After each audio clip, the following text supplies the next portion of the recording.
Now, the automatic respiration is almost normal. It is sexually down. The different element of human being above the level of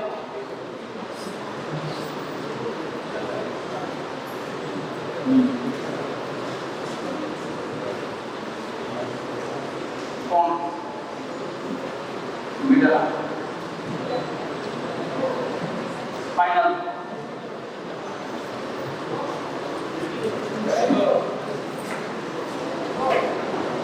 if section is very experimental animal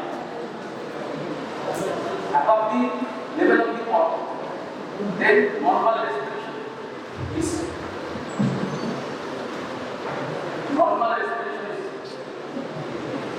in anesthetic animal. Normal respiration is can include that the neuron that control the respiration is situated in the brain stem below the level of field gland.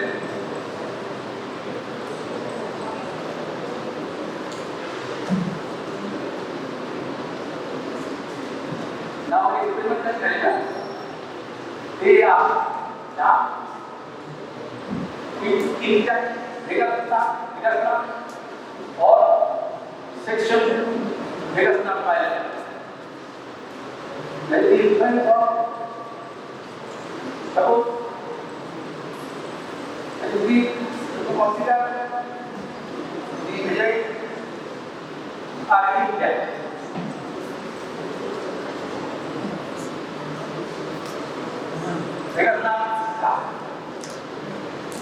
And above the level of the forms, the respiration, ventilation, in the form of spirometer reading, it is normal. It is normal. It is normal. It is normal. It is normal. The amplitude is balloon and the considered and whenever there is section of the vagus nerve, and in that case, then it is higher in temperature and lower is raised in this type of. Now there are pneumotaxis center with the pneumotaxis center.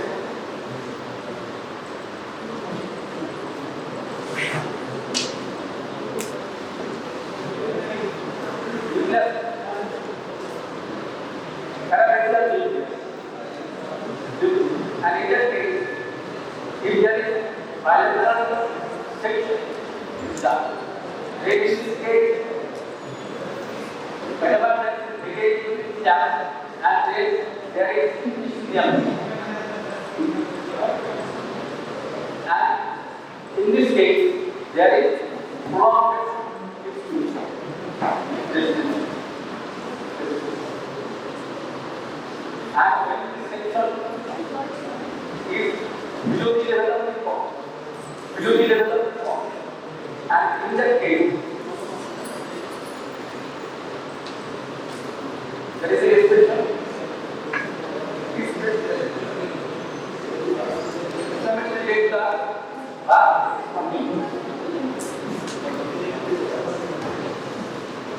And whenever section below the middle lateral, then there is no spirometry, no ventilation, no ventilation.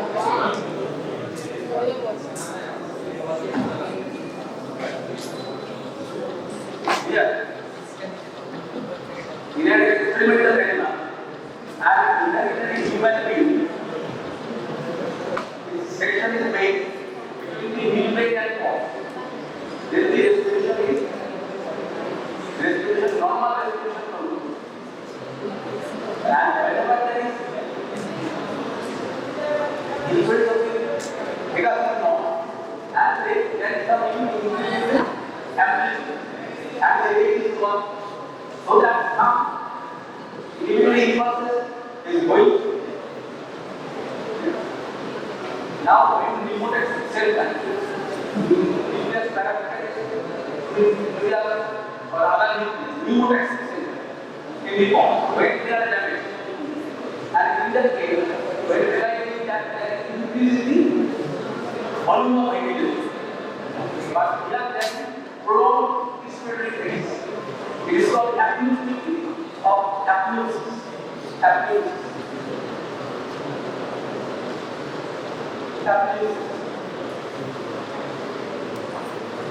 When section is done of the metal, then whether vegas is intact or not,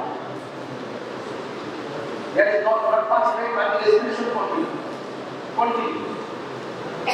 Respiration continue. It will be some extent irregular, but almost normal respiration continue.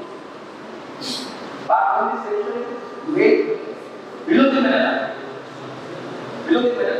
that is the above the origin of the phrenic nerve, and then there is no ambulation. So it proves that the ultimately the neuron responsible for beginning automatic respiration. Beginning automatic respiration is present in the medulla.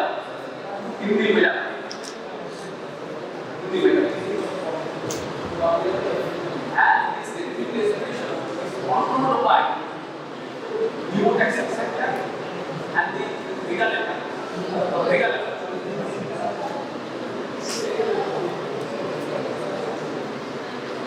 You just think of that some neurons in the lower part of the form, they are responsible.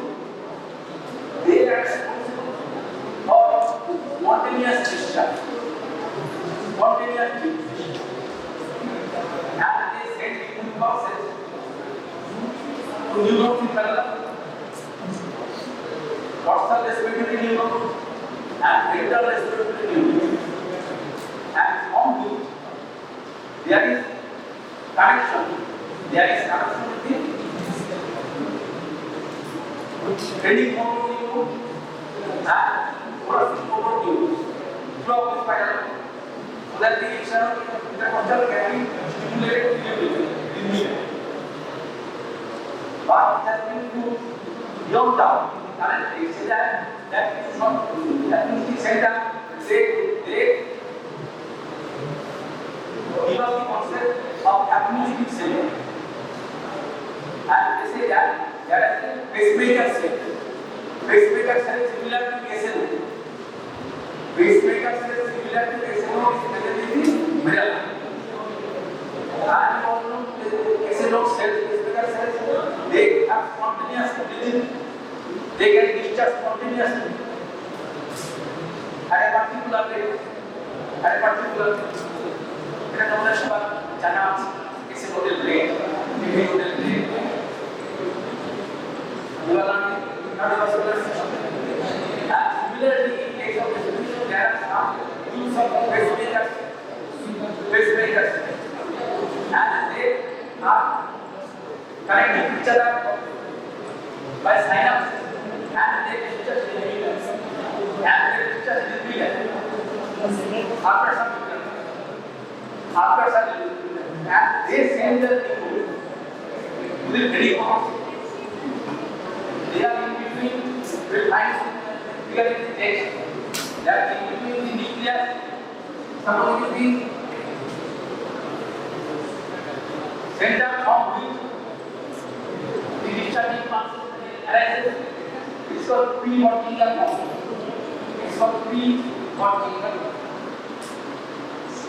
process. From which and it is in between sectional reticular nucleus.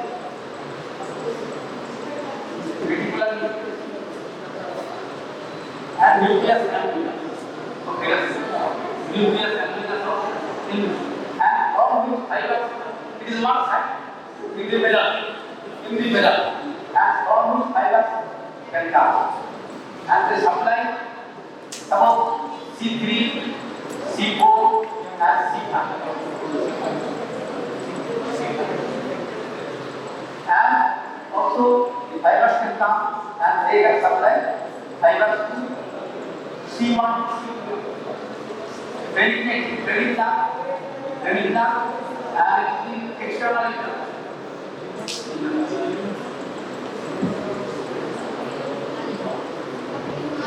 is the pacemakers, and they send it first. While being supplied either side, same side or also opposite sides, because we have to control the breathing of one side. When we breathe, both sides, you have to operate. You will raise one arm, but you cannot control the respiratory muscle upon one side. So,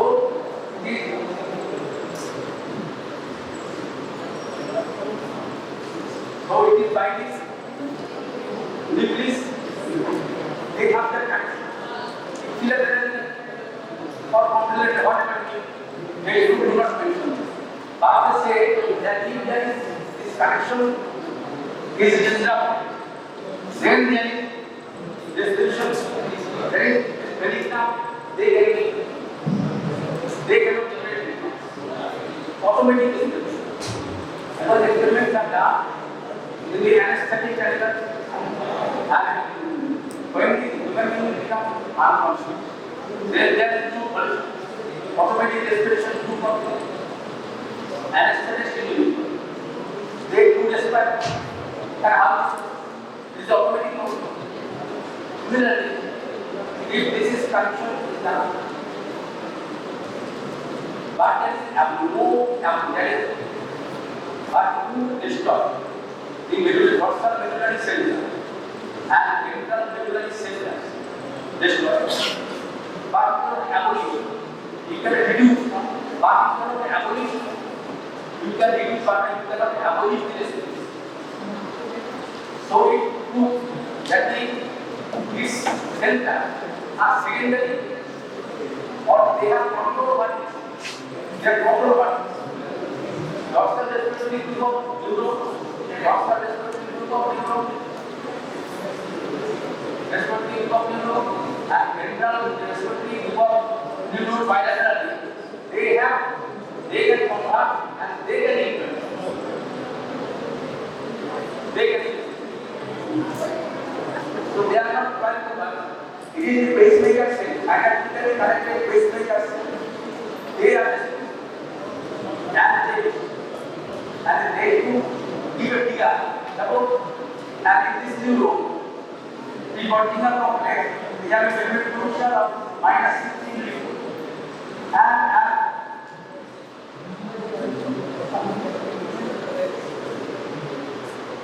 they give possible impulses at the interval of 5 seconds. 5 seconds.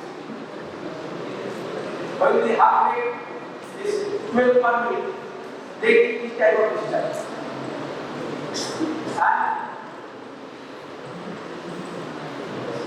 brain slices of animals outside, they can respond. They can respond. If there is hypoxia of the brain slice respiration, then gasping type of there is the action potential and they are activated by new receptors of opioid peptides and they inhibit respiration. And AK1 receptor of substance that stimulates. What is the complication of opioids with the dictation of respiration? And then high-HT4 receptor of serotonin, they can downside. And these are normal respiration when we are learning physiology. They are only some information. It may have something that comes, but there is mentioned.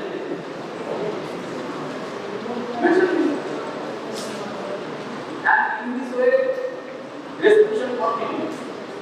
And whenever we are trying to control our weight, and it's coming from the cerebral cortex. What was spinal cord? What was spinal cord? What was spinal cord? About they can cross. What was spinal cord? And what was from the same side? Same side.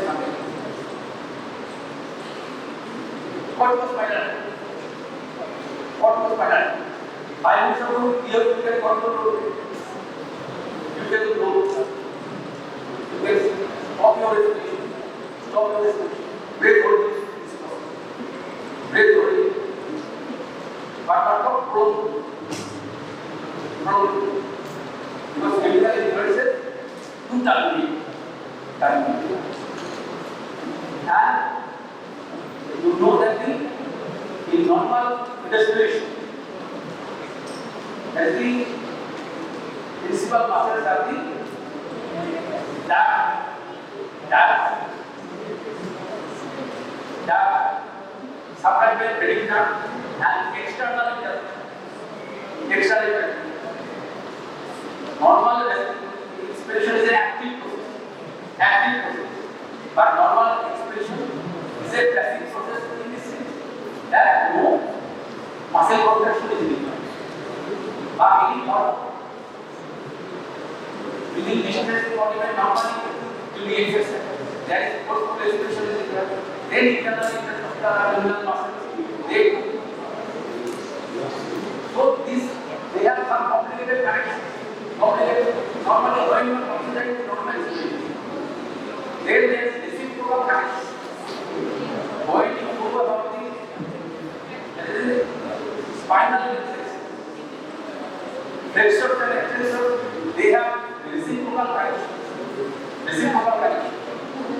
And they are this side. But normally they are coming from the upper descending fibers. Descending fibers when they stimulate the respiratory muscles, respiratory, they are inhibiting the respiratory. And so in this case, there is a peripheral neuron, international neuron that causes its inhibition. Suppose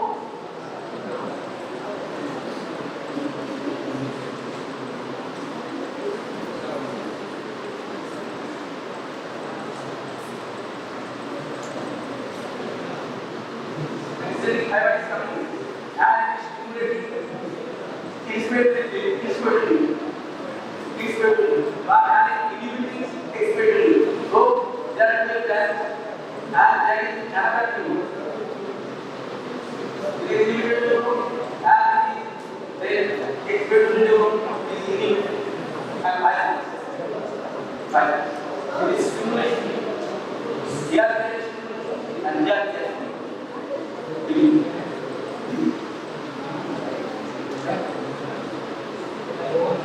and in primary mechanism. So whenever there is inspiration, this inspiratory neuron, they are stimulated, and whenever the stimulation is converted into this case inhibition, there is intervention of a neuron because this neuron, they liberate excitatory neuron only. Excitatory neuron. So to convert excitatory inhibition, they are always another neuron. And this intervention neuron, they are something that is inhibited. And it will be some inhibitory neurotransmitter and it will inhibit or hyperpolarize the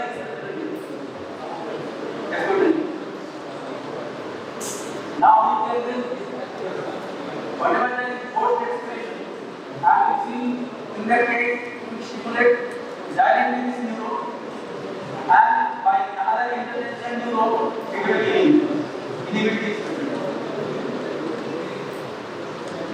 This type of reciprocal connection. Besides any level, when you learn about this spinal, the flexors are stimulated, the extensors are and otherwise, how? Normally, when we are moving in this, it is not a specialized for the distance. Suppose that this, and at the same time, from the descending fibers, there is inhibition of the text. Otherwise, how? And in this way, respiration is continuous.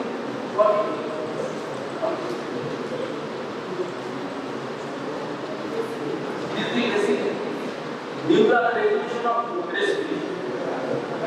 Neural regulation of respiration. And neural regulation of respiration is controlled by chemical and non-chemical influence. That is the state to maintain the homeostasis. So there is a fixed issue of the arterial plant. Fixed pH have additional concentration, and then there is a fixed oxygen concentration for PaCO2. Normal PaCO2 is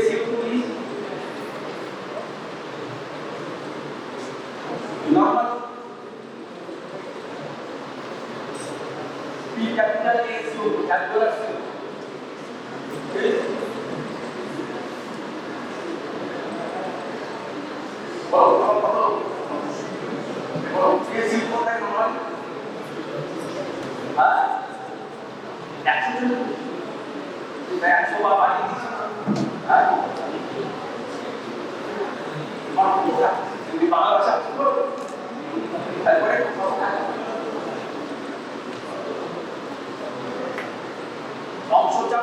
partial pressure and do 45 mixed mineral can do 40 millimeter market 40 millimeter market and where is the normal individual P small as you arterial is also 40 millimeter of market but इंग्रजी बोला okay कधीतरी तुमच्या lateral मार्गात प्रश्न होता मी बोलला म्हणजे आपण सगळ्यांना की बोलते मोठाई बोलते P capital A O what is the P capital A O बताओ हां 95 मोनेश 05 Within action, 100 millimeter.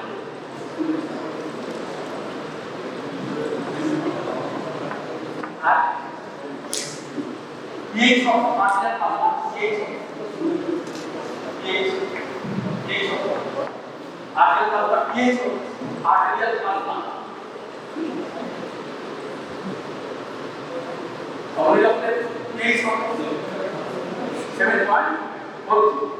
7.4. That corresponds to what nano? That corresponds to what nano?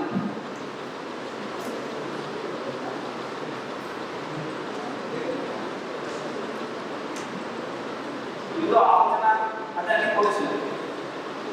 Yellow,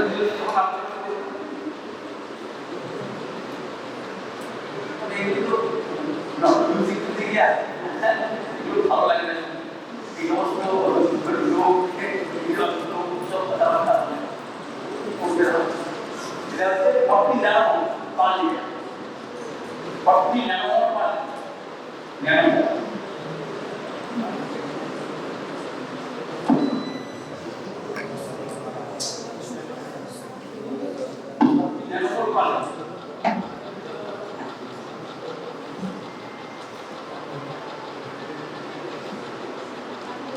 By this formula, you can get this nanomole value of pH. That after this,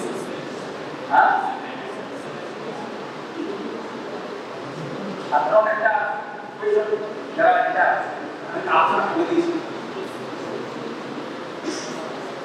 বলে দিয়েছি মনে রাখতে হবে কোনো guarantee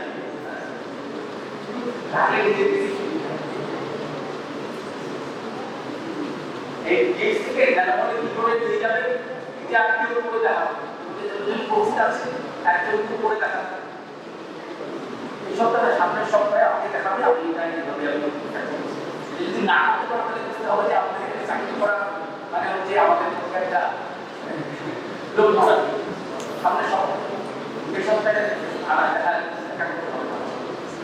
বাজেটের সঙ্গে সময় থাকতে সামনের সপ্তাহে এটা করে দেখা এটা পিএইচডিতে আমি জানা বলে রেজাল্টটা পাওয়া যাবে কোন ফর্মুলা কি আছে এটা আমি আগে এবারে সবার মধ্যে একদম কালেক্ট করছে 1400 টাকা করে হ্যাঁ ইনটু 1 তাহলে এটা মাস হিসাবে হয় ওরা সামনে সব থাকে আমাকে দেখে আমি যদি না করো আমাদের দেখার পর প্রশ্ন করে না মানে এটা চাকরি করার একটা সাহস আছে নাও how is the chemical stimuli there are non-chemical stimulus but put down today discuss with the chemoreceptors that is important of the examination important of the examination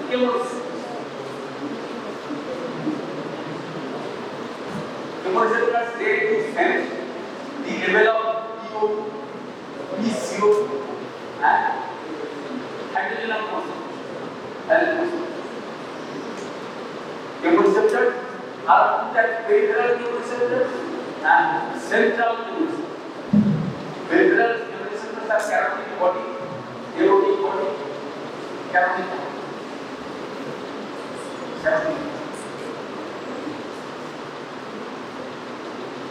Aortic body.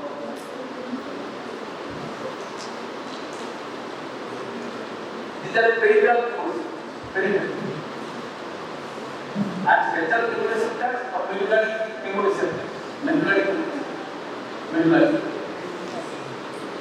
chemoreceptors. Have ventral surface of medulla. Ventral surface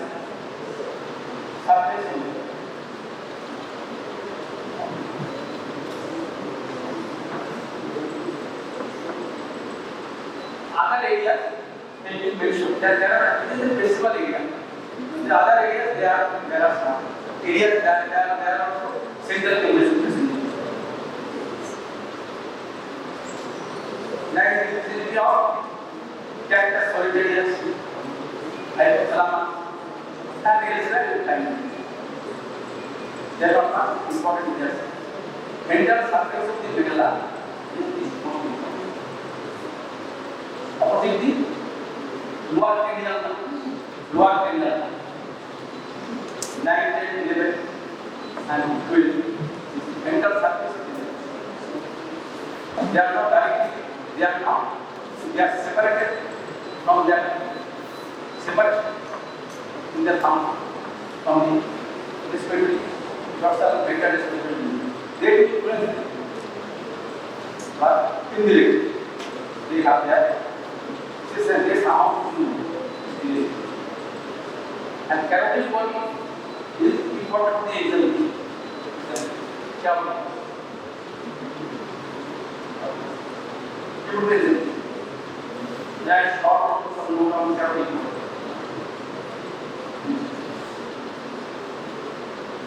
क्या बोला? और simple peripheral concept. Different area and usually carotid body present near attached one either side. I think near the bifurcation of the image. Bifurcation of the image. What are these? Example of that. But that is a good thing. And aortic body are structures near the subclavian or near the arch of the aortic body. And the aortic body is most important. The aortic body two cells, which is the tube, polycystic tube.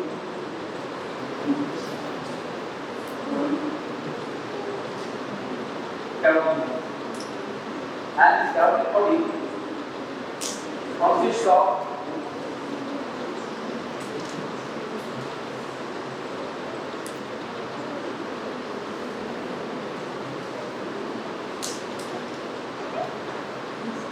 stromal cells, rounded cells, that is stromas, carotid body, they could be tight mass and tight.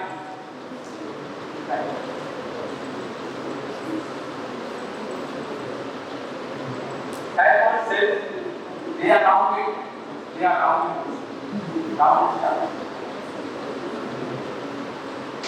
and they contain dense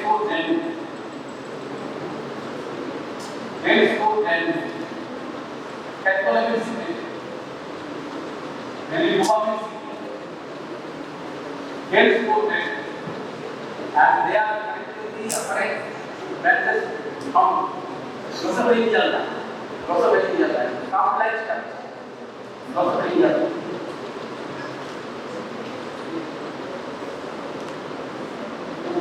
By means of T2 receptor, dopamine to have that.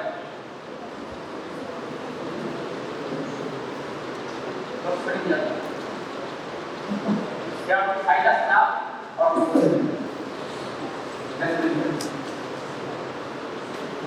and the aortic body by figures.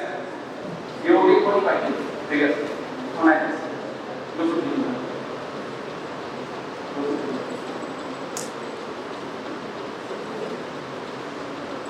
Now, and type 1 cells are sustenance cells and supporting cells, and they surround 4 to 6. They surround 4 to 6 type 1 and all are surrounded by connected capillaries.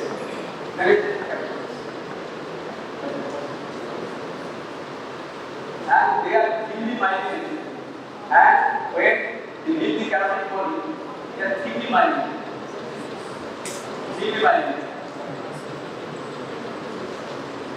And their contraction velocity is 7 to 12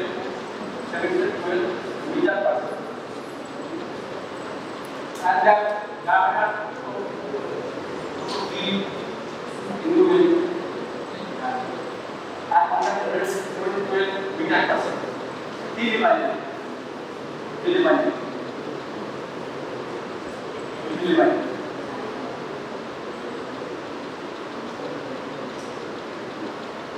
and they respond to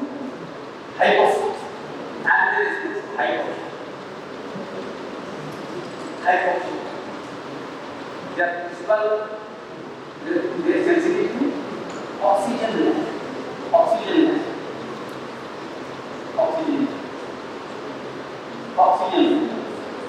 They are partially sensitive to carbon dioxide gas and to some extent they increase the hydrogen of oxygen.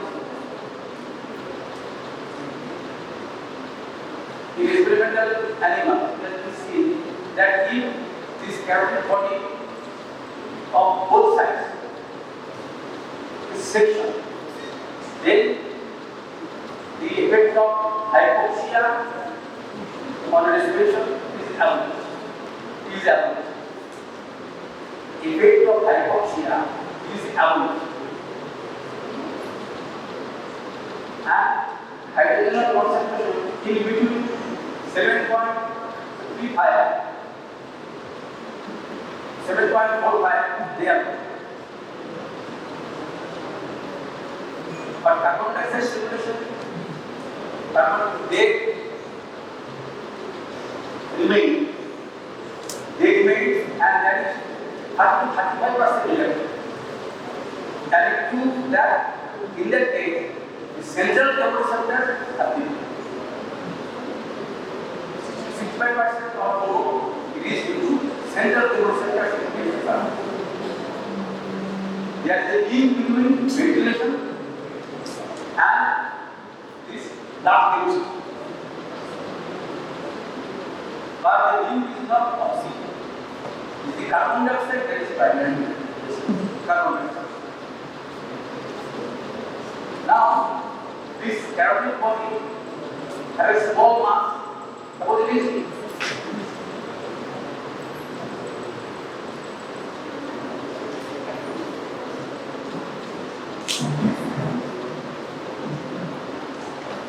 2 milligram carotid body. 2 milligram carotid body. And it is a blood flow of 0.04 ml per minute.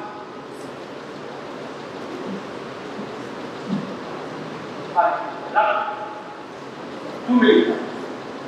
So when you consider it is 1 milligram, 1 milligram, 1 kilo ml per minute.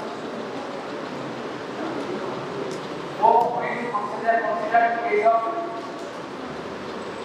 100 gram and it becomes 1000 ml per minute.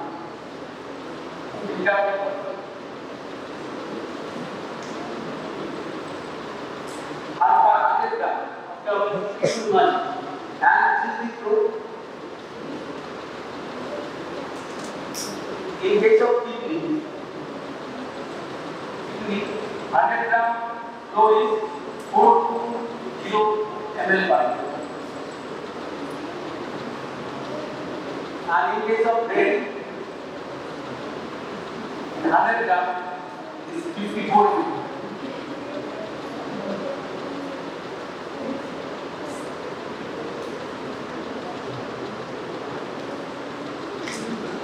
What is mass? This is from in comparison those. So if you as the dissolved oxygen is sufficient in this case. Sufficient in this case for the metabolic parts of these normal cells of carotid.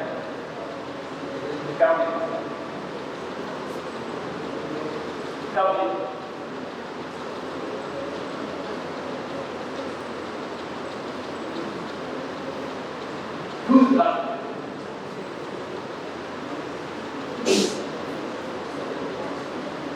What is the volume of oxygen carried in this dissolved form in arteries?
Metabolism of the carotid.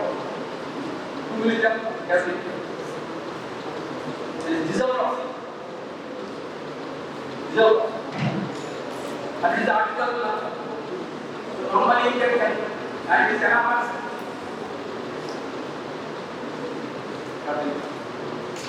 And what is the reason you can take gasoline? Oxygen cells. Oxygen cells. Oxygen मात्रा complex energy generated. And within this glomus cells, there are some channels. Hypoxia sensitive channels. So hypoxia sinus positive. Wherever and then there is some potassium channel, and this potassium channel to flow. And when the potassium channel to flow, then they get depolarized. And calcium ion accumulates. Calcium ion and in response to this, there is depolarization or polarization action potential that is developed in this. And there is exercise of this gland. And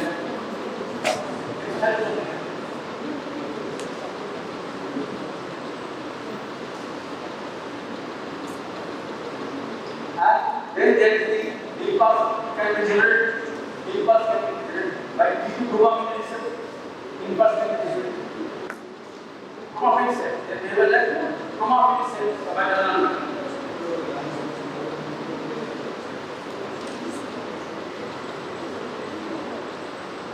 Now, when this carotid bodies are isolated, carotid bodies are isolated, and they are partial.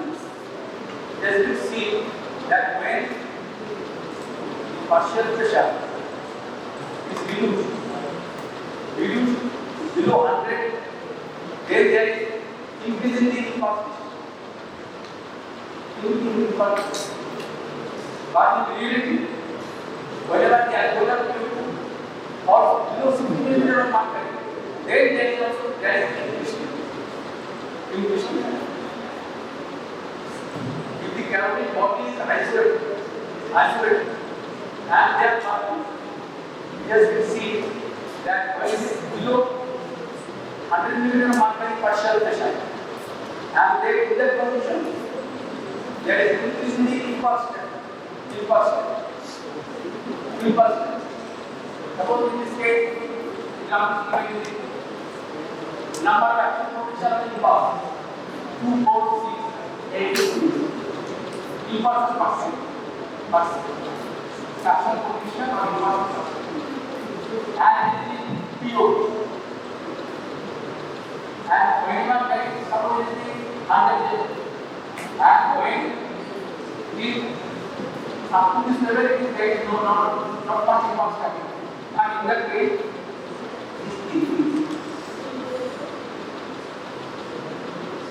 this is the body. Body live when the alveolar fluid or after fluid goes below 60 millimeter of body. Then only there is increase in this. Increase in the what is the reason behind it? Because whenever there is lack of oxygen, then deoxyhemoglobin is produced. Deoxyhemoglobin is a weaker acid. So hydrogen concentration will decrease in comparison to that of the oxygen. And even if there is some stimulation at that point, then there is elimination of carbon dioxide, and carbon dioxide is much more stronger stimulus. This is the link between the metabolism and the respiration. And there is whenever carbon dioxide level is falling, then there is some inhibition of respiration. So whenever at that point, when it is below above 60, there is inhibiting influences to inhibit the effect of the hypoxia. 75.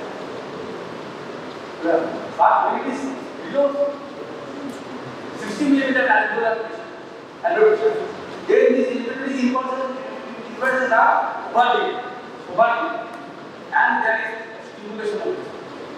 stimulation of this.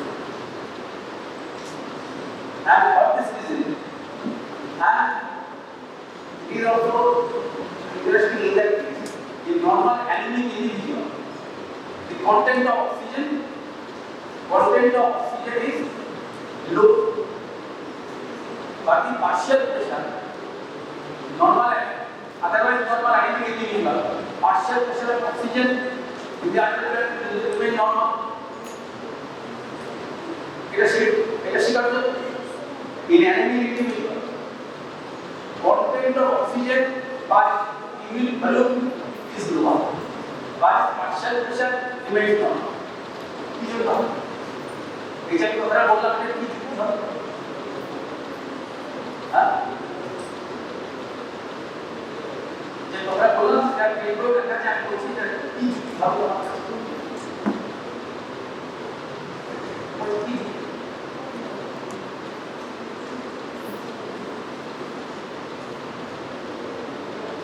ये anti लोग बोलते हैं कभी तो शास्त्र और कुछ देखो एक्चुअली नॉर्मल কি কারণ এটা ব্যাখ্যা করতে পারছো যেমন যে বাক্যটা বাক্যাংশ বললো এটা in anemic individual content of hemoglobin is low but the partial pressure of oxygen remains normal এটা কি ব্যাখ্যা প্রশ্ন এরকম ভাবা তারপরে তোমাদের মানে জ্ঞানের গভীরতা আলোচনা পাওয়া যায় और तो তারপরে সেটা দেখা যায় কি পাওয়া যায় না আমাকে আমাদের কাছে আসছে তখন যে আমি মানে রেগুলার করতে ছিলাম না সাপ্লিমেন্টারি কোর্সে সেটা আলো দিচ্ছে সংস্কৃত দিয়ে আর এই এর মতো মনে হচ্ছে সেটা তোমার কিভাবে সেটা আমরা জানা হবে তো বাজারে আমরা ন্যাচারাল তারপরে কার বাইরে বানালো সেটা তো আমার জানা হবে হ্যাঁ মানে আমরা যা আসছেন কিছু নবী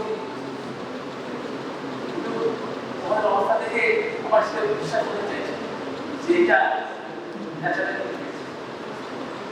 এর আমি ডক্টর বললাম এটা যদি ব্যাখ্যা করবো না সব সুযোগ থাকে তোমরা suppose normally hemoglobin is 50 gram per deciliter. Suppose it is 5 gram per deciliter in anemic individual, and in that case the bound oxygen is limited because 1 gram of hemoglobin will coagulate by 1.34 but the dissolved oxygen depends upon partial pressure. If there is no alveolar obstruction of stool, then this alveolar hemoglobin is not normal. And PaO2, P capital A-O2, P small a, they remain normal. And they are responsible for the volume of the dissolved oxygen. And for this reason, the anemic individuals do not suffer from breathlessness. And this also applies to carbon monoxide poisoning. In carbon monoxide poisoning, there is a variety of anemic slow poisoning.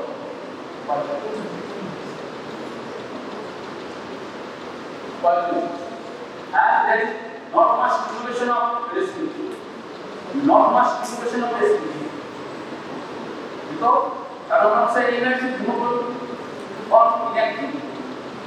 to form inactive carbon monoxide hemoglobin or carboxy hemoglobin. So the amount of hemoglobin that is available to bind to oxygen is below normal. So you can conclude it as a form of anemic type. And in that condition, there are other symptoms, but of hypoxia, but it is a form of anemic hypoxia. And ventilation is not possible. These are anemic individuals do not have almost normal ventilation. Yes. They have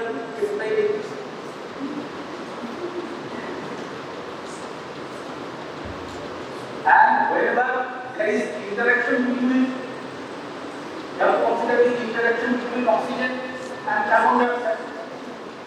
Oxygen and carbon dioxide.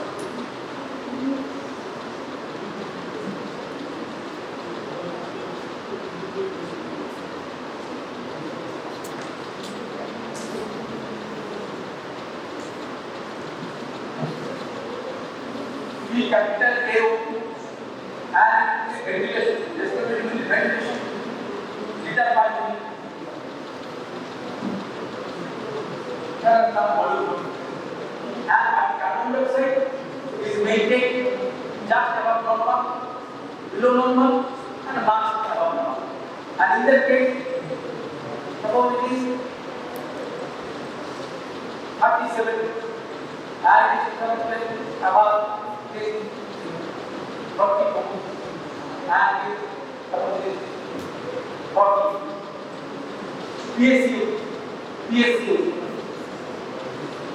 Normal is 40. And why it is held constant? It is held constant. That's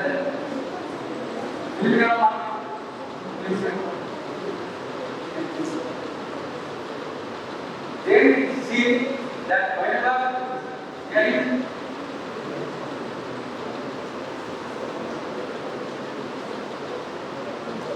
suppose take a help. It is 60 and it is 60 is less than 60. It is less than 60. And in that case it is stimulated. And in this case stimulation is more and stimulation is more. So we are seeing the relation between the complex relation between this. There is the associated hypercapnia or increasing the carbon dioxide content in the partial pressure have some complicated effects. It increases the effect of hypoxia. And a particular point of change, in this case normally or below this normal there is very less stimulation. Stimulation is the ventilation of the base trigger. But when it is more than normal, there is more stimulation. When it is 38, it is even more. It is continuous, but then they are decreasing. So there is a complex relation between carbon dioxide and oxygen. Oxygen is hypoxia. Hypoxia is primarily detected by even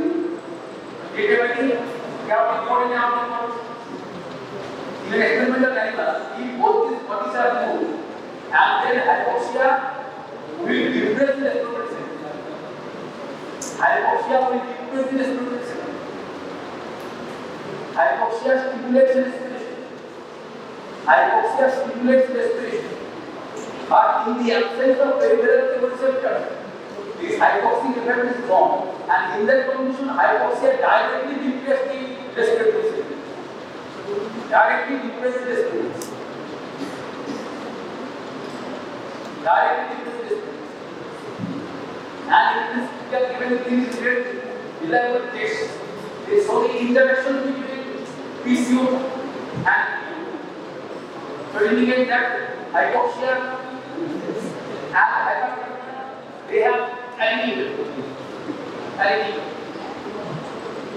or even more than angle. Carbon dioxide stimulates. Carbon dioxide is very high. Hydrogen percent should stimulate the peripheral receptors. But carbon dioxide, with hydrogen, the effects of hydrogen now, they have more central receptors.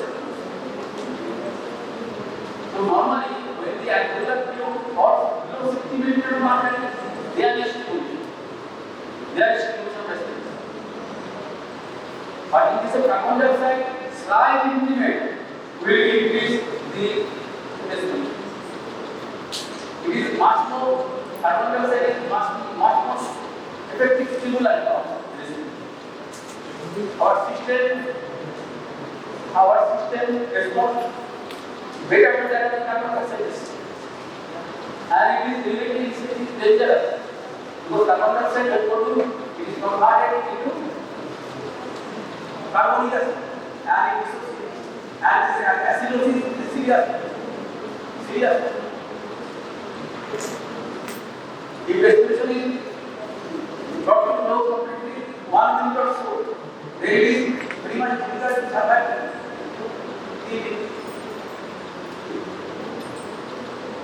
And carbon dioxide, whenever there is complete removal of the peripheral resistance, then there is evolution of response to hypoxia. And carbon dioxide to have that effect. Only 30%, 35% effect is lost. But the other part remains. And this is the central nervous system. That is in the ventral surface of the ventral surface of the ventral surface of the and there is carbon dioxide. Carbon dioxide as a gas. It can penetrate easily. That is the blood-brain barrier. Hydrogen cannot easily go through the pass across the blood-brain barrier. But carbon dioxide can. When an individual is taking air that contains increased carbon dioxide, there is carbon dioxide initially possessed increase in the partial pressure of the alveolus. Normally expired air contain almost no expired air going to the alveoli, they contain almost no carbon dioxide. But within the alveoli, there is a partial pressure, and that is due to the metabolism coming from the mixed phenomena, and there is a dynamic equilibrium. Normally, so within the alveoli, there is a partial pressure, relatively stable partial pressure. That is 40 millimeters of mercury. But if the concentration of carbon dioxide go on increasing, then alveolar carbon dioxide partial pressure will increase, and when this increased partial pressure containing air goes into the central nervous area, and carbon dioxide can easily cross through any biological fluid. And where it is hydrated, CSA, cerebrospinal fluid, and brain interstitial fluid, that is increased in the carbonic acid, and it associates to hydrogen ions. And this is responsible for this. And in experimental animals, where within the CSA, and interstitial fluid, hydrogen ion is maintained constant, artificial. Then there is minor stimulation in carbon dioxide. Then there is so hydrogen ion is primarily responsible to stimulate the central nervous system.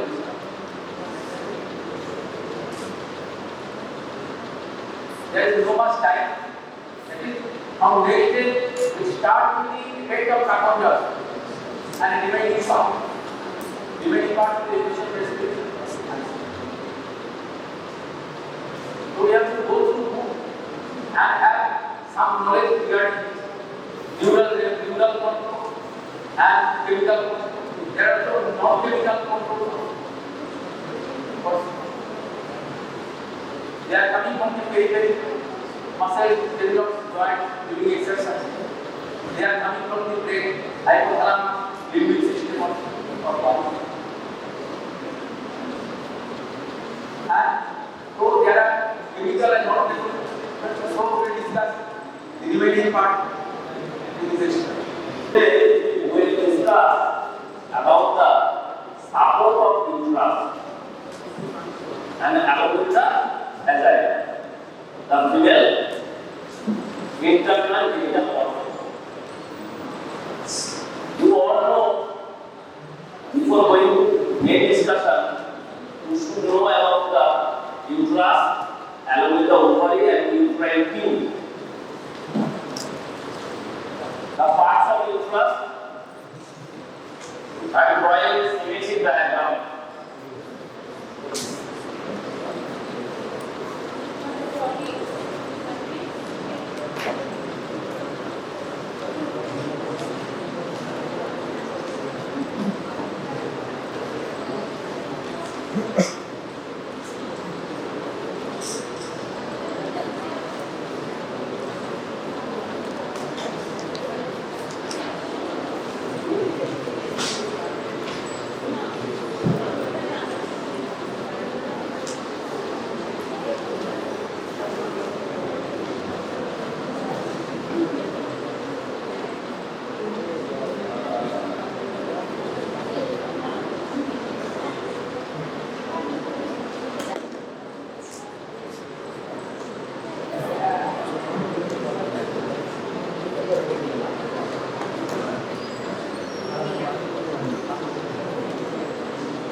diagram along with the uterus, uterine tube, and ovary.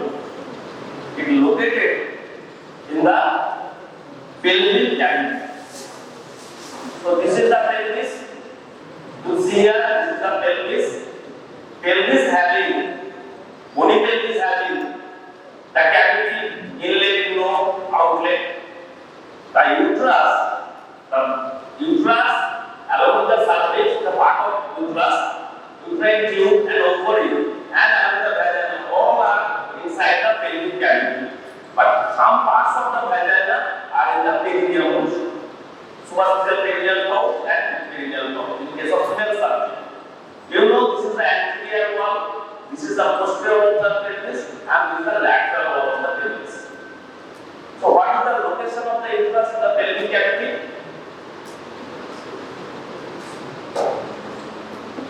What is the location of the uterus in the pelvic cavity? The relation, not the location. It is located in the lesser pelvis or pelvic cavity. But what is the relation of the uterus along with the other structures in the pelvic cavity or pelvic viscera? You know that urinary bladder. It is one of the important pelvic viscera that is present in the pelvic cavity, and the rectum, the terminal part of the large duct, it is also located in the pelvic cavity. So the uterus just lying in intermediate position in between the bladder and rectum. So the uterus just in the middle of the pelvic cavity, in front of the urinary bladder and behind the rectum. So the uterus is related to the bladder also anteriorly, and posteriorly is related to the rectum also. I will show you the picture. You know the fold of peritoneum from the anterior orbital wall goes into the pelvic cavity is known as pelvic peritoneum, and it is other name pelvic fossa also. Pelvic fossa, and when this pelvic fossa covers the obturator internal muscle, it is known as obturator fossa. The same thing, the name changes according to the structures it covers. Okay, so the uterus, the parts of uterus you know, this is the uterine tube. This part is called close to the uterus. This part is called intramural, or it is intramural part. Once a year, intramural. Then when it goes laterally, this is called isthmus. And when it is dilated, because it is the ample of the uterus, it is a very important place for fertilization takes place here. The ample region of the uterine tube, meeting of the zygote, ovum and spermatozoa forming the zygote, and this zygote from here, the zygote come into the uterine cavity for the further development of newborn baby. So the important function of the uterus is give passage or give place for the embryo to develop inside the uterine cavity. So this triangle is uterine cavity. This is the body. This is the uterine cavity. This is the body, and this is the lateral wall of the. This is a thick muscular wall, pear-shaped, and the length is body length 7.5 cm. And here it is the cervix. So here is a opening between the cervix and body of the uterus.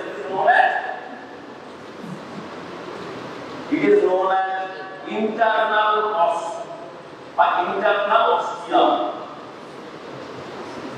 And again, cervix, its projected in the wall of the vagina. Wall of the vagina. So, surface having two parts. Supravaginal part and vaginal part. And this vagina makes a circular groove. Like this is the cervix. And vagina, one side of the cervix, it makes a circular groove, which is known as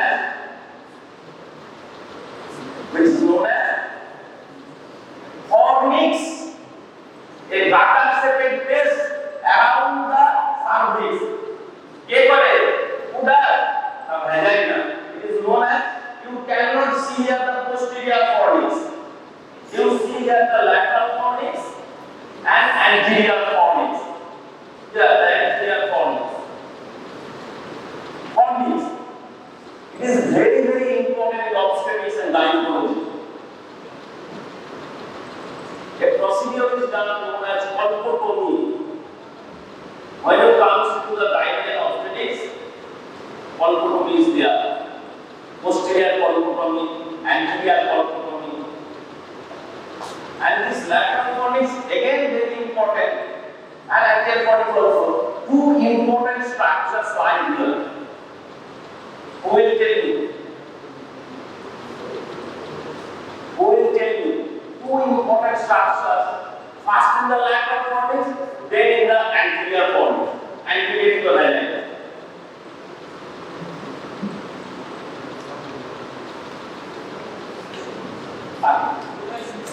Is coming from the kidney. Very good. The urethra and uterine artery are close together at the lateral fornix, and uterine crosses the urethra. So during hysterectomy, what is hysterectomy?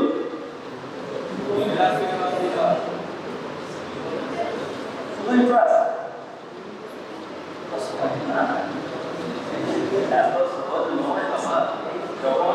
You become a surgeon, the obstetric surgeons and gynecology surgeons, you have to develop hysterectomy, ligation, and cesarean section.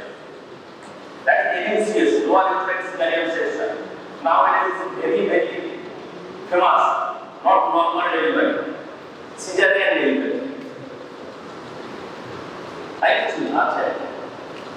In modern days, all the women want cesarean section to reduce the pain, labor pain, heavy और सामना हाथी जो टांगले तो बिना होते seven बिलिटी factor pulling तो काम से सही कष्ट हो labor pain এখন নাই cesarean section gynecologists को cesarean section করে দিতে পারবেন use money. And this is the in between the cervix and the vagina, there is the ostium. It is called external os, it is internal os, it is external os. During pregnancy or labor, these parts go at the canal corridor. The complete canal, that is known as birth canal. During labor, this part is cervix in one part of the bottom, this part is also called isthmus of the cervix. Isthmus of the cervix, and this part is taken up by the influx and body of the uterus and causing the lower uterine segment. And every month the menstrual cycles are there in the tail. This part cyclical changes occurs in the innermost part of the cervix.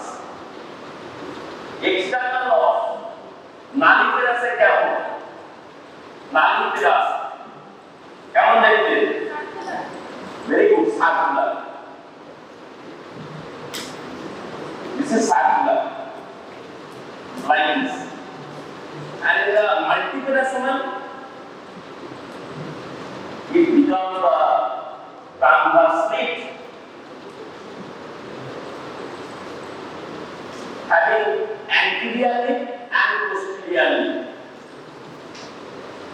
If I do the section coronally or sagittally of the female pelvis,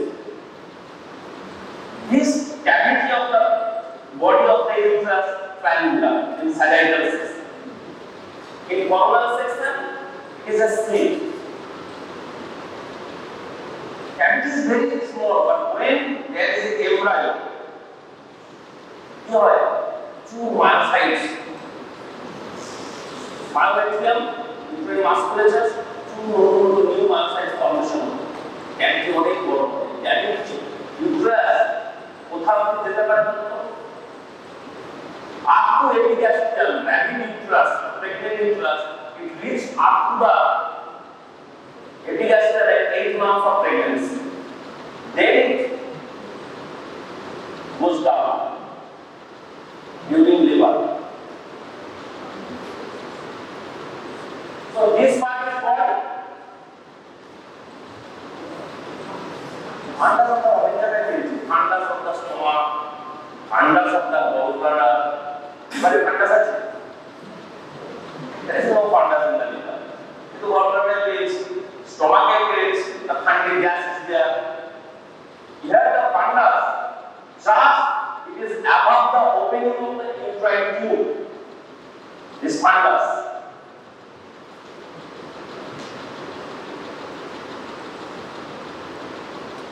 And this part is called infantile. And this is known as fimbria. And one of the fimbria elongates and forms the ovarian fimbria. The Kajki, what is the function of this fimbria? The khpat kore peta hoye belli, khpat kore egrota kore belli amne dite. The khpat kore dhore newa, so it catches the ovum. এই তো ovum, এই ovary থেকে তো ovum বেরিয়ে আসবে। এই ovumটা is taken up by the ciliary vesicles আছে, ক্যাটা। মানে ovum পালিয়ে যাবে, ovum তো পালাতে যাবে না। So, stimulated end of this uterine tube, এইভাবে জাল গেল এখানে fertilization হলো, then it comes into the uterine cavity. Uterine cavity. Peritoneal relations of the uterus. ये बोलते हैं। Well, urinary bladder is complete, rectum is complete. Two pouches here.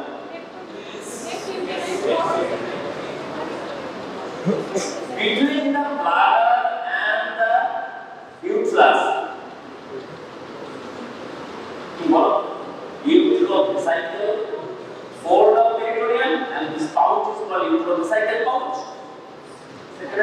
যেখানে pouch দেয় সেখানে স্মল ইন্টেস্টাইনাল কয়েল সিস্টেম আছে। তাদের place ওটা pouch একটা ডিপ্রেশন আর in between the uterus or surface of vagina, the rectum. You call it rectouterine pouch or rectovaginal pouch. Pouch of Douglas. The fluid, when that infection or inflammation inside the vault means total vault of the vagina, vault of the uterus, vault. So who forms the pelvic muscle? Hydrogen. Who forms the pelvic floor?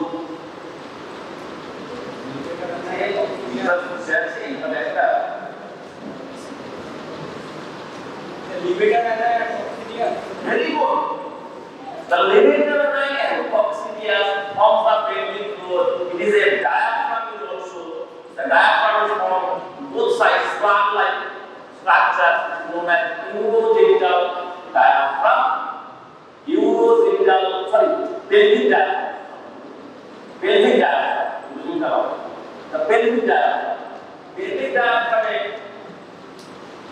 একটা space থাকবে, সেখান দিয়ে vagina pass করবে, দিয়ে comes into the perineum, vagina, one part of the vagina. Not cervix, not uterus. It is present in the pelvic cavity. How many the surface of the uterus?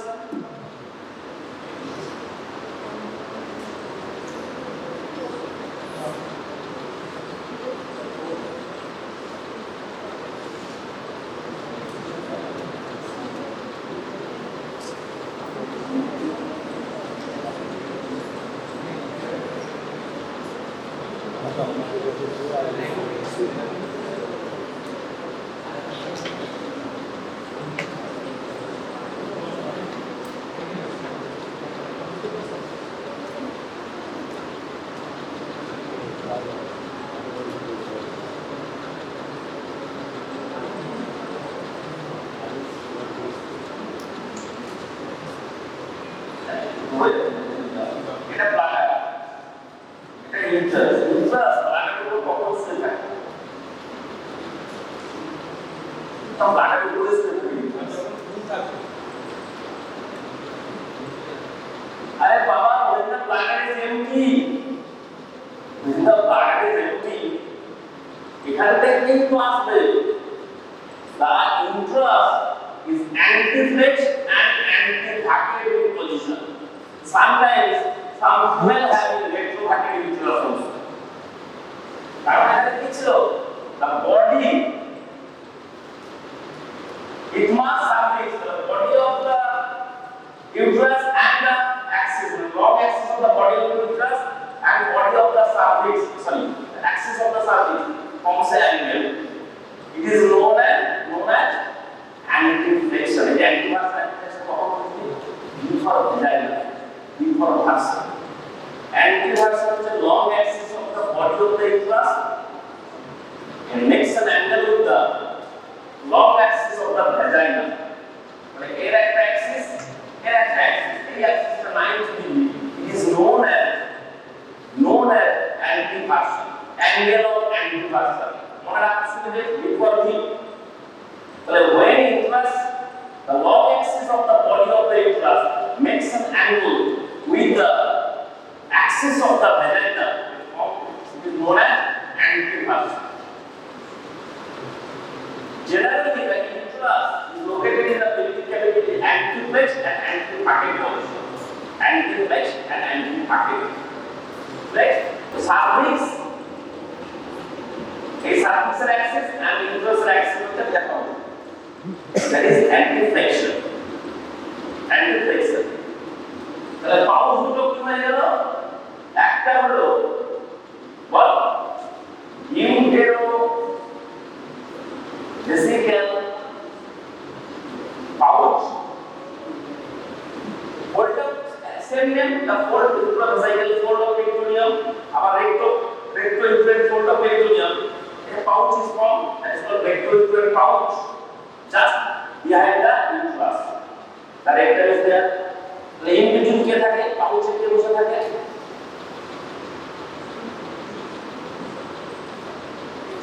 আর এই terminal প্রাকমিডিয়াম, coil septum, and also sigmoid cord is there in between the uterus and the rectum.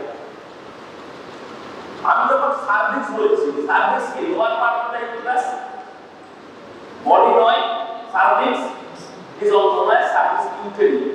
R body বলা হয় corpus. যে কোনো body is known as corpus. Like in the brain, corpus callosum.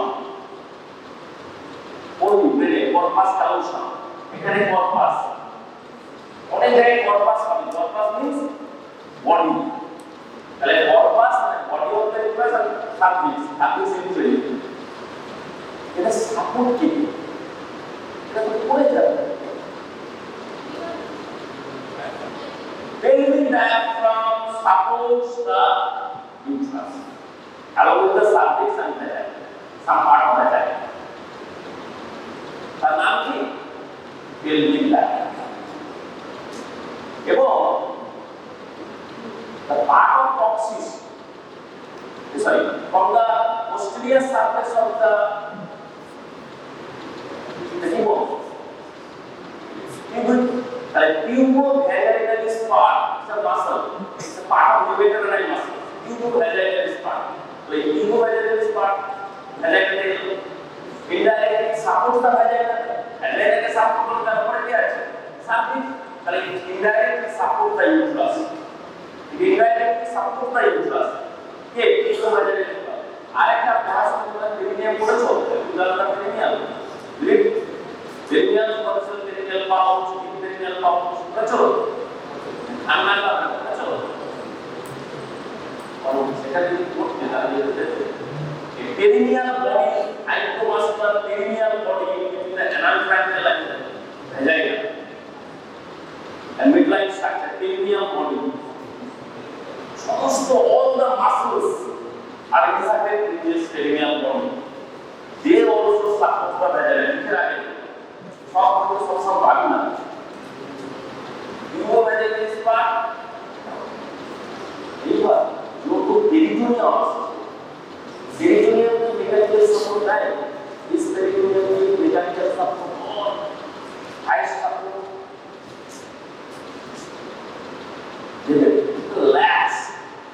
Lax. কি নাম কি? এই যে এখান থেকে বেরিয়ে গেল এইভাবে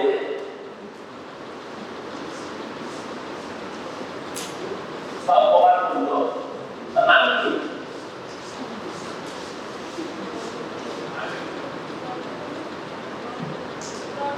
নাম খুব বড়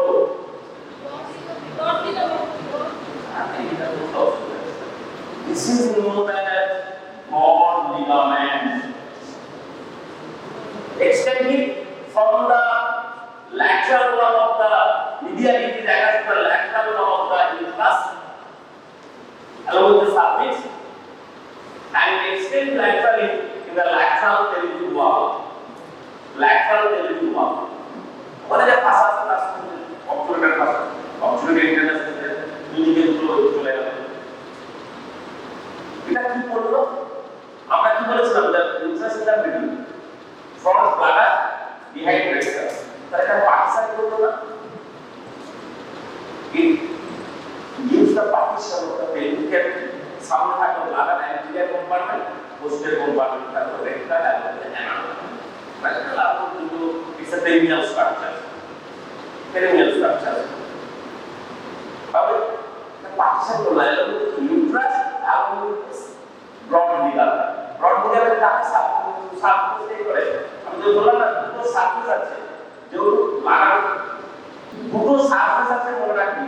একটা হচ্ছে vesical surface, also vesical surface related to the bladder anteriorly, posteriorly আমি একটা বলবো না, intestinal surface. কারণ এই যে পাউচটা আনলাম, এই পাউচের মধ্যে ঢুকে পড়ে oils of intestine, মানে large intestine, small intestine, sigmoid colon থাকবে। sigmoid colon থাকবে। আর এই একদম ভেজাইনা লোয়ার পার্টটা দেখতে হবে, এখানে পাউচ থাকবে, এখানে থাকবে loose areolar tissue. So you can separate the vagina from the rectum by cutting this loose alveolar tissue. এই জন্য বলা হয় very easiest হচ্ছে posterior cervix-এ যাওয়া। ভেজাইনাল মধ্যে তুমি সার্ভিক্সে যেতে পারো। আচ্ছা প্রলাপস মানে কি? What do you mean by prolapse?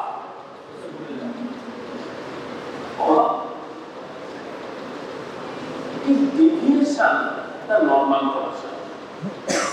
আমি যেখানে ছিলাম সেখান থেকে ডেভিয়েট করে downward displacement of any organ কি হতে পারে? Rectal collapse is there, vaginal collapse is there, uterine collapse is there. তাহলে সার্ভিক্স ভ্যাজাইনাল অর্গানের মধ্যে দিয়ে ঢুকে যাবে, ইউট্রাস আর নেমে আসবে, বডি অফ দ্য ইউট্রাস। এটা কখন হয়? এই যে suppose we are discussing about the support. Pelvic diaphragm moves, torn, stretch, perineal body torn, কখন হয়? During childbirth, normal delivery. এছাড়া যদি মাল্টিপেরাস মোমেন্ট হয়, বারবার প্রেগন্যান্সি, মাল্টিপল প্রেগন্যান্সি, মাসকুলার বা লুজ রিল্যাক্স, মানে কন্ট্রাকশন সামহার কম্প্রোমাইজ, সেক্ষেত্রে প্রলাপস হবে, ইনফ্যান্ট প্রলাপস। ওরা নাইনটি পুরো প্রেগন্যান্সি ব্যাপারটা করবে একটা জিনিস সেটা during pregnancy or menstruation to put this menstruation or pregnancy, uterus having a very great role to play. And tubal pregnancy or ectopic pregnancy or tubal pregnancy, that is expected, but how that I will most common amputation of the uterine tube. তখন কি করতে হবে? আমাকে এটাকে ধরো এটা তো চিহ্নমান হয়ে যায়, তুমি জানলে না একটু প্রেগন্যান্সি ছিল, you test by kit urine sample pregnancy kit in the test what you are pregnant, but you must follow have not considered yet একটু pregnancy parts use follow neglect rupture, this tubal pregnancy rupture পুরো fluid চলে আসে peritoneal gland, কারণ এই যে বলা হয় in case of male the peritoneum is a closed sac, but in case of female it is not the closed, এটা বলা হয় pelvic ostium, এটা uterine ostium, এই pelvic ostium তে ইনফেকশন ক্যারি করে uterine tube along with the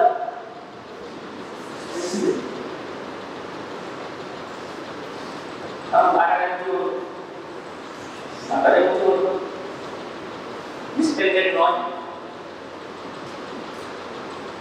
distension হয়েছিল। What is the capacity of the bladder?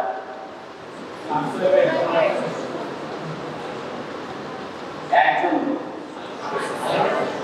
I think অনেক এভারেজে 180-320 or I generally you ask to instrument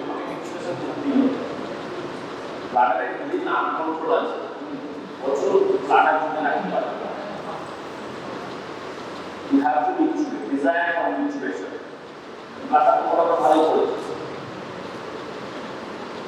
না পরিস্থিতি দেখেছিস তো bladder, এই bladder দেখেছিস তো আমার মনটা আছে bladder দেখেছিস না বাকি আছে আপনি সহজ কথা আমি ট্রাই করি না and possible so this organ is not so easy, so many organs inside the small pelvic cavity they are related to each other, it's not so easy in the abdomen, it's not so easy, কোনোটাই easy নয়, no anatomy, no physiology, no biology, all of the subjects are very hard, you have to read, you will pore and pore 15 days pore a continuous process, বারবার করতে হবে,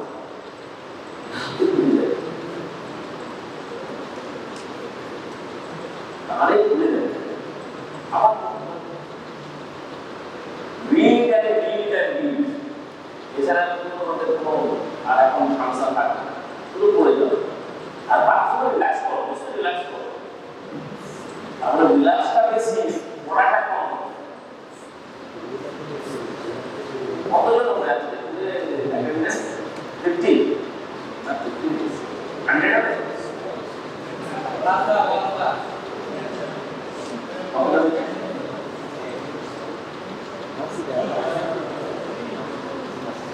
আসলে 50% আছে, এটা suppose আমি বলতে পারি এটা শোনার পর করলে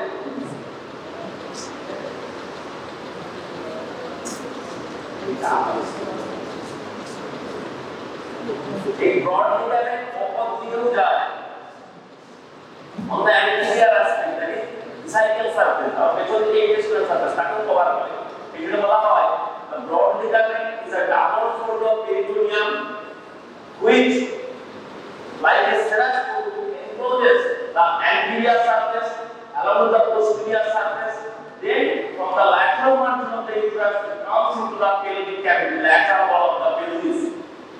Many structures are there. এখানে ওভারি আনলাম, ওভারি এখানে থাকে, এই বল লিগামেন্টের মধ্যে থাকে, পোস্টেরিয়র লেয়ার, অ্যান্টেরিয়র লেয়ারে এখান থেকে একটা লিগামেন্ট চলে যাচ্ছে এইভাবে, নাম কি? আবার এখান থেকে এরকম আবার এখান থেকে একটা লিগামেন্ট নিতে আসছে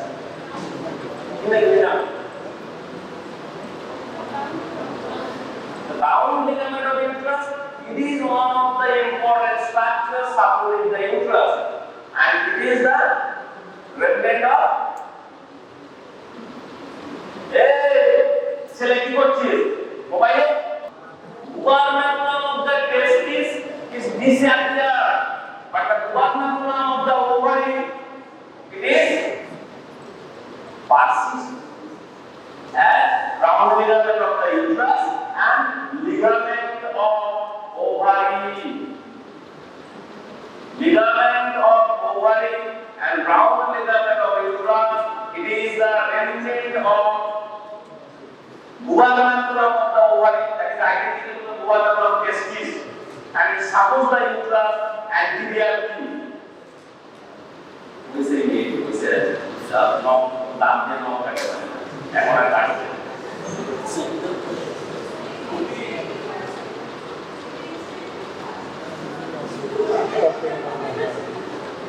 রাইট টার্গেট আমরা রাইট টার্গেট ওদেরকে ইংলিশ করতে পারবো কারণ তুমি you reside in the PG তাহলে সো এনাফ টাইম যেটা হোস্টেল তোমাকে আঘাত হয় না এই করতে হয় না পড়াশোনা করার সাথে এইখানে বারবার করে ইংলিশ করে আসতে পারবো আর একটা ব্যাপার হচ্ছে the lecture is not unidirectional, it's a bidirectional. The responsibility comes from your side. আমি একটা কষ্ট করলাম চুপচাপ শুনে চলে গেলে হাই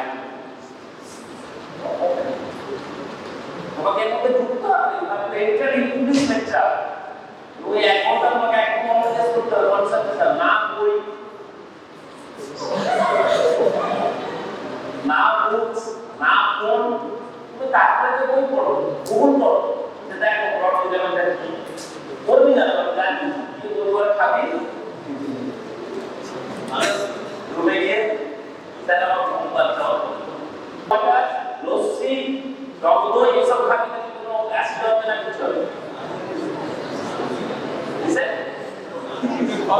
ওটাই কি আরে সমস্যা কিসের সমস্যা বলি অ্যাসিড অ্যাসিডিটি তাই তো বলছি এটা একটা খাস্তা এটা নাম বলা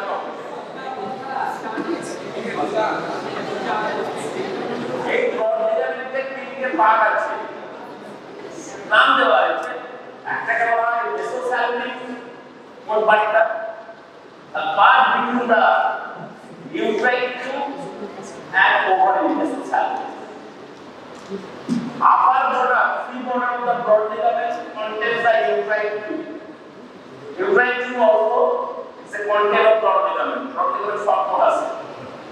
Broad ligament short border. সেই মেসোসালপিংসে এখান দিয়ে যে আগে আসলে ওভারি লাইন কাটলাম তুই বল তুই ওভারি লাইন কাটলাম আর তুই না ওই যে সরি কাটবো বল না আরে ওটা একটা ব্রাঞ্চ অফ দা অ্যাবডোমিনাল লাংটা আমি পড়ে গেছি টেস্টিকুলার ওভারি লাইন যে গোলাটা বাকি কি অবস্থা বলতে হয় what is it again singular skin what is that is coming from the abdominal aorta over here vessels also so এটা আমি mesosalpinx দিয়ে ঢুকবে mesosalpinx দিয়ে ঢুকবে ওভারি কে সাপ্লাই করবে ওভারি তে থাকবে আমরা posterior layer of the front ligament তার আমার পার্ট আছে তাকে এনফোর্স করে রাখে তার নাম হচ্ছে মেসোভেনিয়াম মেসোভেনিয়াম তাহলে মেসোসাইলিক মেসোভেনিয়াম হলো বাকি যে পার্টটা হয়ে গেল দ্যাট ইজ মেসোভেনিয়াম মেসোভেনিয়াম শব্দ মেট্রিয়াম বলা হয় ইউক্রেন এন্ডোমেট্রিয়াম মায়োমেট্রিয়াম পেরিমেট্রিয়াম সমেট্রিয়াম অর্থাৎ প্যারামেট্রিক টিস্যু এইবার যে পেলভিক ফাসা ছিল সবে পেলভিক ফাসা হলো কনডেন্স করে ওয়েট লিগামেন্ট তৈরি করে এটাই হচ্ছে important supports of uterus the condensation of the pelvic ফাসা forms the ligament কি লিগামেন্ট from the cervix ফ্রন্টে যাবে কোথায় কে বসে আছে ফ্রন্টে pubis the pubocervical ligament from the cervix and uterus to the pubis pubocervical the name suggests এই লিগামেন্টটা কিছুই নয় it's not a false ligament is a peritoneal ligament it's a true ligament pubocervical ligament পেছন দিকে কে থাকে sacrum তাহলে তুমি অনেক ভাবে বলতে পারো ইন্ট্রোস্যাক্রাল বলতে পারো বা সার্ভাইকোস্যাক্রাল বা sacrocervical ligament from sacrum to cervix and uterus uterosacral ligament দুটো লিগামেন্ট থাকে দুটো তারা কার পাশ দিয়ে আসবে তারা কাকে দিয়ে যাবে rectal pouch এটাকে এমব্রেস করে তার সাইড দিয়ে দুটো স্যাক্রামে আসবে স্যাক্রামে কে বসে আছে কোন muscle going the between two sister না two sister sacramental over anterior or pelvic surface of the sacrum which muscles are there bravo tell me only one muscle like the knee and those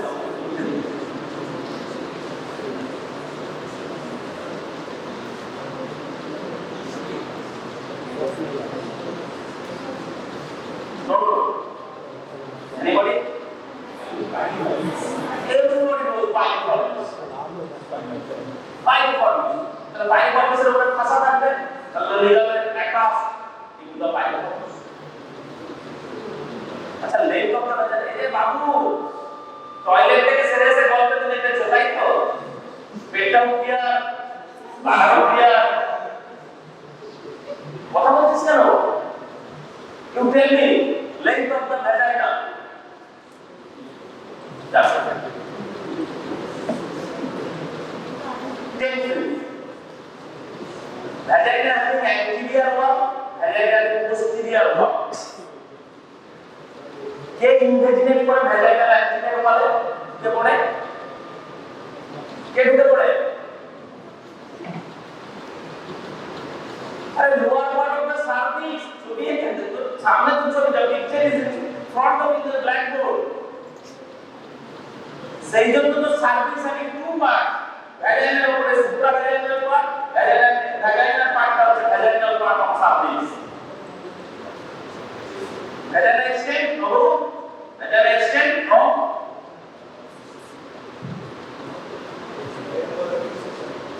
हाँ तो भाई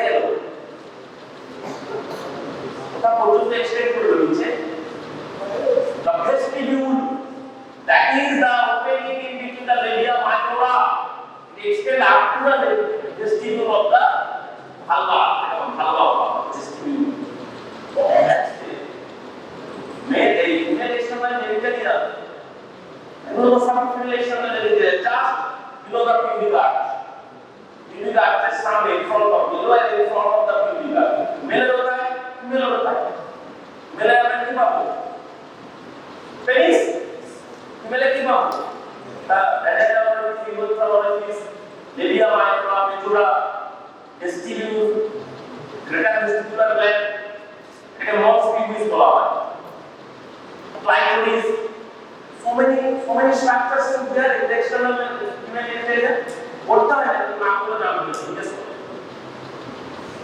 পড়তে হয় vagina এবং vagina important হচ্ছে you can access into the vagina posterior vaginal wall এটা হলো শুধু নিউক্লিয়া আছে anterior vaginal wall ব্লাড আছে এইজন্য anterior wall of the vagina it is tightly bound to the bladder में যদি bladder এর কমাও এটা তো নেই এখানে বসে আছে prostate মেলে তো থাকবে না তাহলে মেলে কি থাকবে এটা ইউরোথ্রা বেরিয়ে গেল তাহলে এই bladder নেই আর ইউরোথ্রার সঙ্গে has a tightly bound by two ligaments pubovesical and pubourethral तो vagina तो second tight সেই পিউবিস থেকে সবই পিউবিস, তাই না? এবং posterior part of the vagina, the lower part of the rectum থেকে already separated by two gigantular tissue. It is posterior fornix. You can access to the posterior fornix. Anterior part. Lada means that rectum to অনেক অনেক peripheral posterior fornix এ যদি কোনো infection হয়, dysfunction, এটা communicate করতে কাজ করবে। পেরিটোনিয়াল ক্যাভিটির সঙ্গে two peritoneal cavities connected. আরে যে পেরিটোনিয়ামটা ব্রড লিগামেন্ট করলো সেই পেরিটোনিয়ামটা তো অ্যাবডোমেনেও আছে, কিন্তু এর নাম দেওয়া আছে পেলভিক পেরিটোনিয়াম, আর সেটা ছিল শুধু পেরিটোনিয়াম। ওখানে ছিল ফাসা, এখানে পেলভিক ফাসা, সেম থিং। এরপরে কি ক্লাস আছে? কোন ক্লাসে? ম্যাক্সিমাম তো হোটেলে গেলেই বসে পড়ে। ঠিক আছে, আবার অটোমেটিক করব 11 সাবজেক্ট ছাত্র অনেক পড়েছি, অনেক প্র্যাকটিক্যাল করেছি। আজকে তো এই আছে কত কি সাড়ে গড়াই যাচ্ছে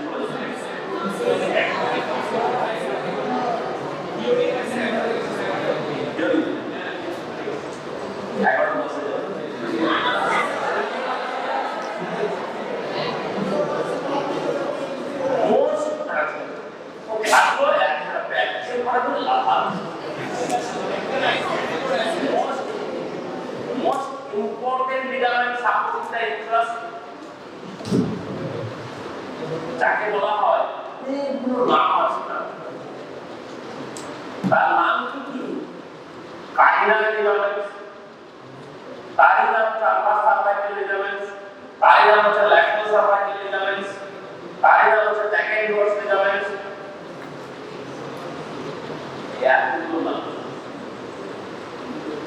এগুলোতে প্রচুর মাসল ফাইবার থাকে, লিগামেন্টগুলো কনডেনসেশন শুধু লিগামেন্ট থাকে না, মাসল কম্পোনেন্টও থাকে। এরা সার্ভিস থেকে ল্যাটারাল পেরিফেরি বলে ট্রান্সভার্স থাকে, transverse cervical ligaments, transverse cervical ligaments. সামনে পুরো সার্ভাইকাল, ইউট্রো সার্ভাইকাল বা ইউট্রো স্যাক্রাল বা স্যাক্রো সার্ভাইকাল যাই মানে বলতে হয়, এদিকে ট্রান্সভার্স সার্ভাইকাল, ট্রান্সভার্স সার্ভাইকাল। এগুলো হচ্ছে সাপোর্টিং দ্য ইউট্রাস। এবার ছবিগুলো দেখো, এটা কি দেখা যাচ্ছে? এই দেখা যাচ্ছে, হ্যাঁ ঠিক আছে।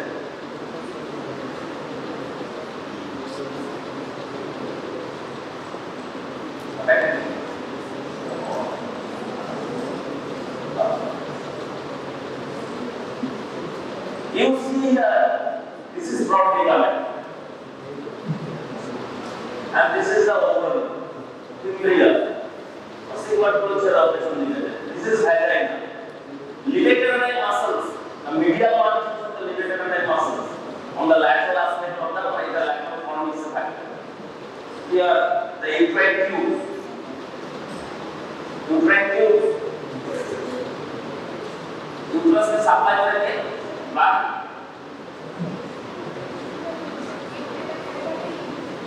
Uterus से supply blood supply.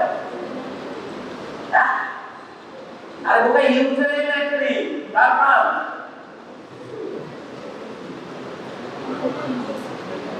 ऐसे बाबू आस्तो, विराट कोहली बोलो. लास्ट विराट कोहली को पास बोलो. अरे बोलो, वो हाथ में क्या होगा ना? ये क्या बोलो. Tell me, uterine artery का. बोलो, आए करो बात ले. बोलो. ये ये powers. The lady from Tamil. आनंद साहब पूर्वमंत्री हुए. Medical protest. What's the issue in the? तो और क्या है? समझे पार्किंग from the इसमें ना. अरे इंटरनल एरिया एक्चुअली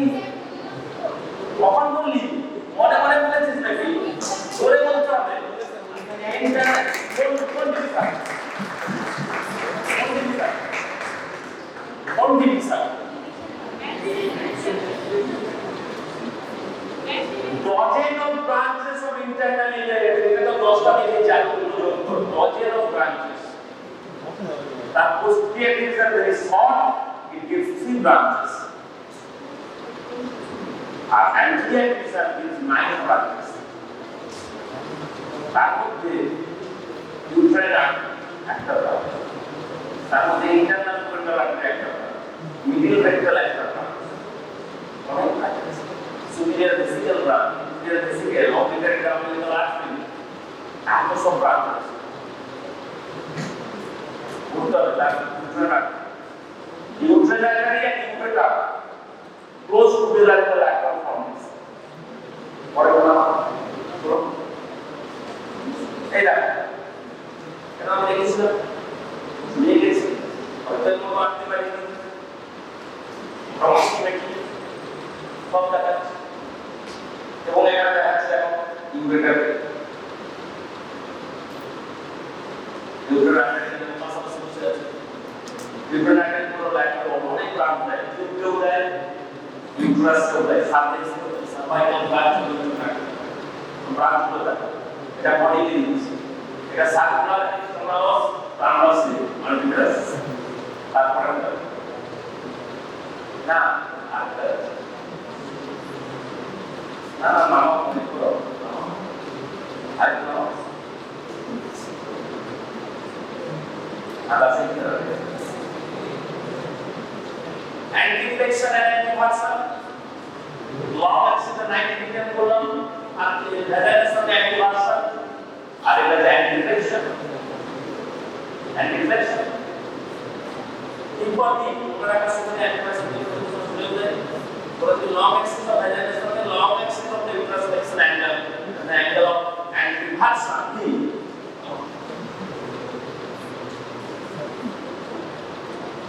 এই এক পেট ফলাচ্ছে চলে এটা। So this is also a feature from ectopic pregnancy. Ectopic pregnancy, inward rupture হয় এবং হেমোপ্লেকুরিয়াম হয়, প্রচুর blood in the abdominal cavity. এটা একবার যদি রাপচার প্রেগন্যান্সি হয় এই টিউব আর প্রেগনেন্ট হবে না। রাইট সাইড ও লেফট সাইড যেখানে টিউবার প্রেগন্যান্সি হোক যদি রাপচার হয়ে যায় সেকেন্ড হবে, তো কাট ডাউন দা সেকশন থেকে কেটে দিতে হবে। আর লাইগেশন তো যদি হবে না, টিউবার লাইগেশন, স্টেরিলাইজেশন প্রসিডিউর, যেমন ভ্যাসেক্টমি, টিউবার লাইগেশন। এই দেখো এই ছবিটা দেখো, বলেছিলাম সার্ভিক্স থেকে নিচে যাচ্ছে টিউবো সার্ভাইকেল, সার্ভিক্স থেকে ল্যাটারাল টিউবার ট্রান্সভার্স সার্ভাইকেল, পেছন দিকে আসছে ইউরোস্যাক্টাল বা স্যাক্রো সার্ভাইকেল, যেভাবে বলতে পারো। রেক্টাল টিউবাস দিয়ে রেক্টামটাকে রেখে টিউবাস দিয়ে লিগামেন্টটা চলে গেল যেতে এবং হাসাকবারের পাইপ প্রসেসের সঙ্গে অ্যাটাচ হয়ে গেল। পরেরটা নাম এই নামগুলো মনে রাখতে হবে। এখানে একটা দেখিয়েছে টিউবো সার্ভাইকেলটা, স্যাক্রো সার্ভাইকেলটা, ট্রান্সভার্স সার্ভাইকেলটা দেখিয়েছে। এটা একটা সেকশন রয়েছে, এটা বিলো নিচে দেখিয়েছে, seen from below ligamental circle of the uterus. পরে বলো এই যে একটা ফটোগ্রাফিক্যাল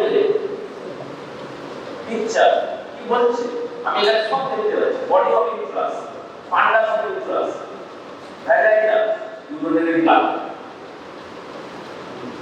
সার্ভিস, নিচে রেক্টাল, পোস্টিরিয়র রেক্টাল দেখতে পাচ্ছি, পোস্টিরিয়র সার্ভিস, ফান্ডাস, সামনে ব্লাড।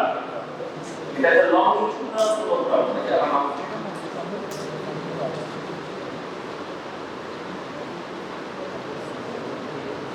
এটা বিয়েটা কি বলতো, বিয়ের ডিনোটস জোরে বল না, লা লা লাডা লা লা বলা না, ইউটিপি ইউট্রো ভেসাইকেল পাউচ, ইউভিপি, তারপরে ইউট্রাস, পাউচ অফ ডাগলাস পেছন দিকে,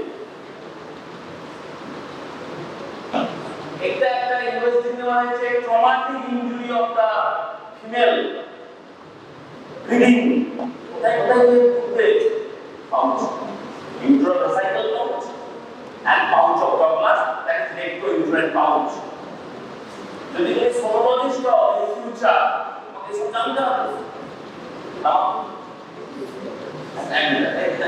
Canvas sonograph is known as an automobile accident in which the liver was lacerated and the blood escaped into the peritoneal cavity. After the bladder is lacerated, broad ligaments and white aggregates, broad ligaments. This is broad ligaments, white aggregates.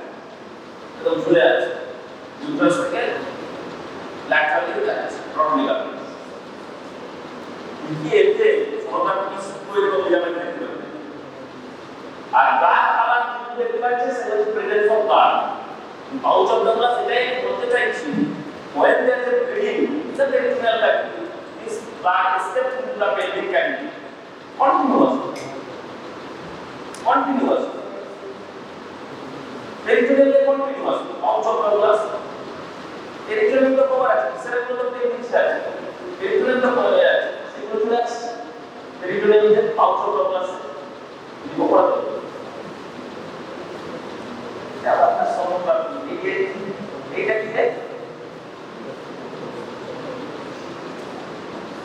কি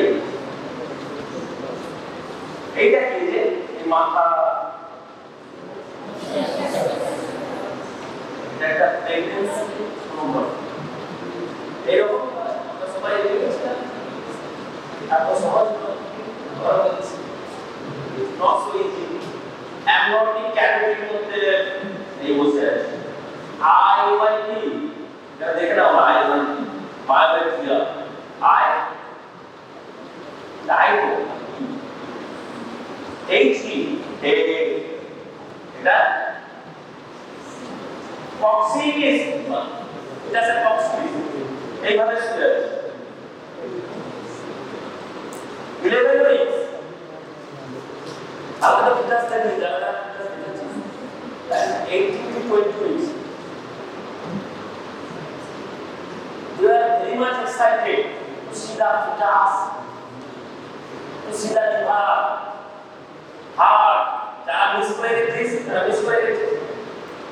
অনেকেই দেখেছে দেখেছেন ইসলাম দেখেছো দেখেছো আর দেখা হচ্ছে এটা ছবি আছে এই ছোট্ট ফিটাস হ্যাঁ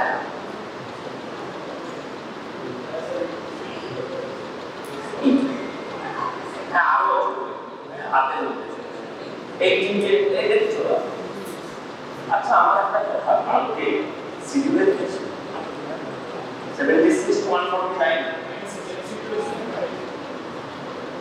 সিডিউলে দেখেছি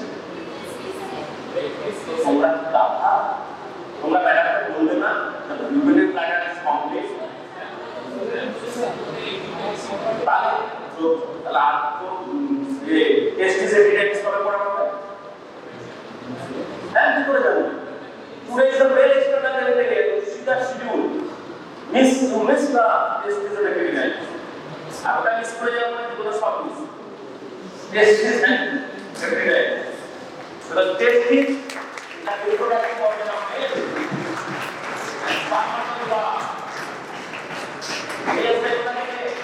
spermatogenesis male testis over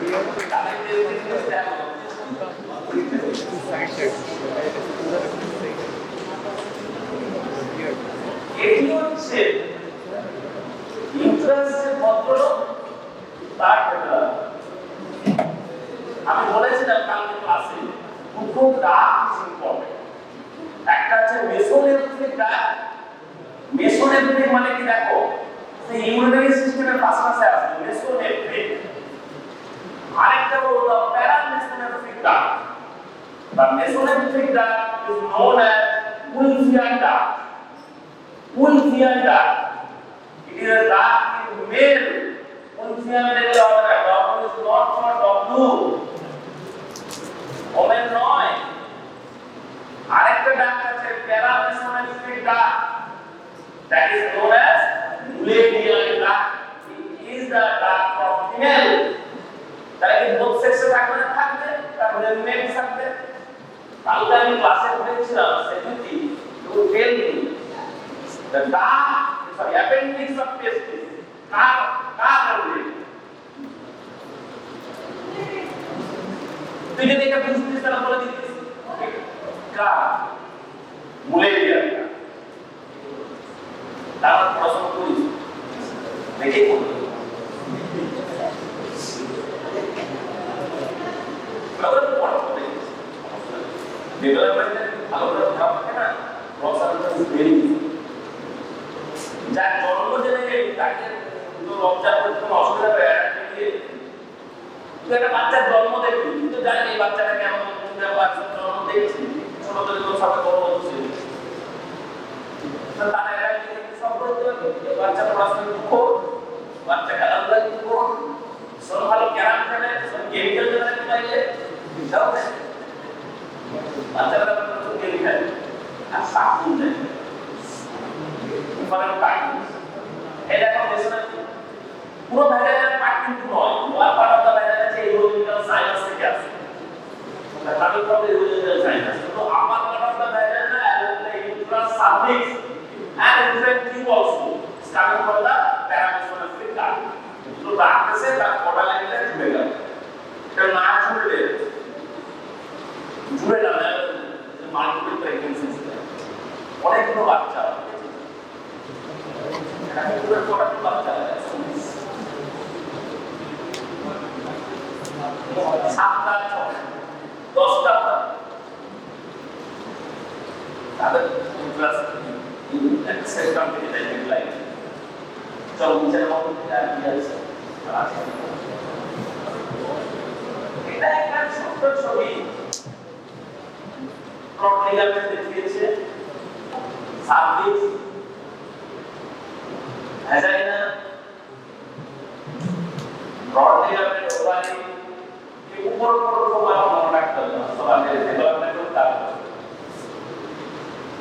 আর এই প্রোটিগামেন্ট থাকে ওভারের নাকি যেমন থাকবে ইউট্রাইন অ্যাপিস দেয়া এবং মেসোসাইটিক্স the part of the protoligament between the uterine tube and ovary মানে anastomosis পাতা the after anastomosis between the ovarian artery and the uterine artery anastomosis এছাড়া ejaculation কিছু থাকবে lymphatics থাকবে তো নার্ভ থাকবে so many nerves ওই লেয়ার থাকবে protoligament আজকে ভালো করে পড়ে গেল নাম এই একটা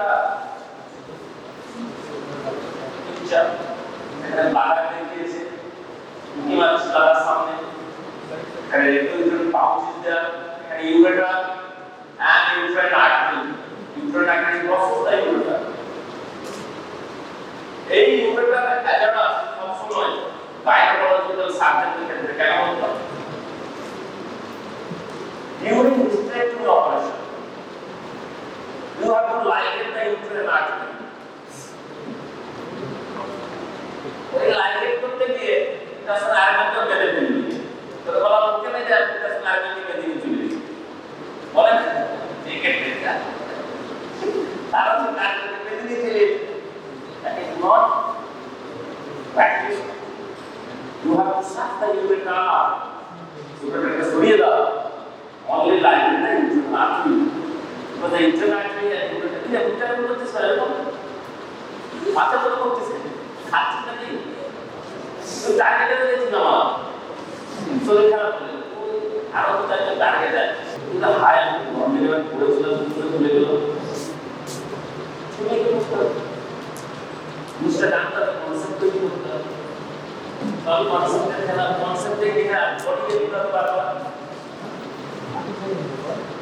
এটা সবই দেখা দেখিয়েছি ফাটি দাও এটা হাত দিতে আছে তো হাত দিতে হবে এটা কি না ভিটালাইজ প্রসেস ওভারে করে আছে ওভারে লিগামেন্ট দিয়া ডাউন লিগামেন্টটা দেখতে পাচ্ছেন ইউমাস দিয়া অ্যাম্পালা সাসপেন্সরি লিগামেন্ট ও হ্যাঁ আরেকটা লিগামেন্ট আছে ওই যেটাকে আমরা বলছি মেসো সালপিং সাসপেন্সরি পুরো দেখুন সাসপেন্সরি লিগামেন্ট তো ওভারে এটা সমস্ত কিছু পাবে এই যে ইনভার্টার আছে ক্রস করতে করতে কাকে কাছে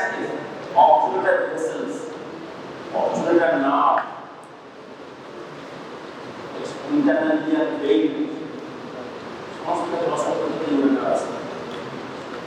এই ভ্যাজাইনা কোন লেভেলে থাকে?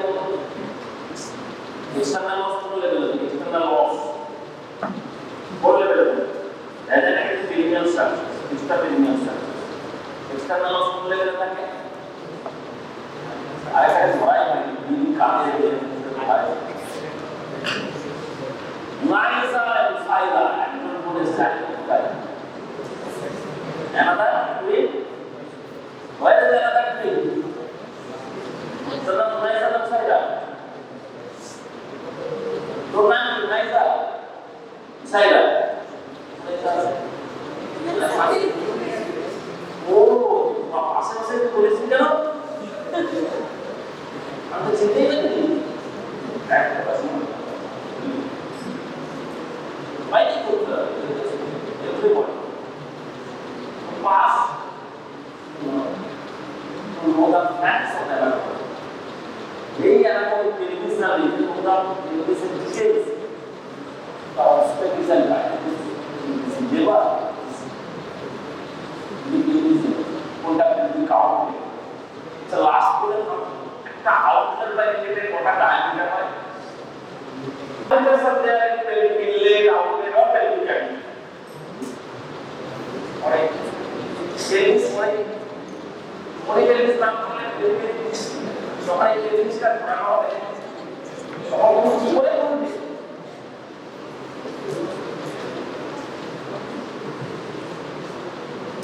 প্রত্যেকটি every say inlet বলো বা pelvic rim, outlet or cavity having 3 diameters.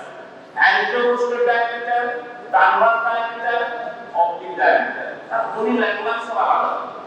যেটা প্রিম তার ল্যান্ডমার্ক আলাদা হবে, ক্যাপিটাল তার ল্যান্ডমার্ক আলাদা হবে, anterostal diameter or posterior diameter, transverse diameter or oblique diameter. আবার যখন আউটলেটে যাব, আউটলেটের নিচে কি থাকে? আউটলেটটাই কি? অ্যাকচুয়ালি আউটলেটটাই কি? আউটলেটটাই কি? Outlet কি? Perineum. আরে diamonds of its this.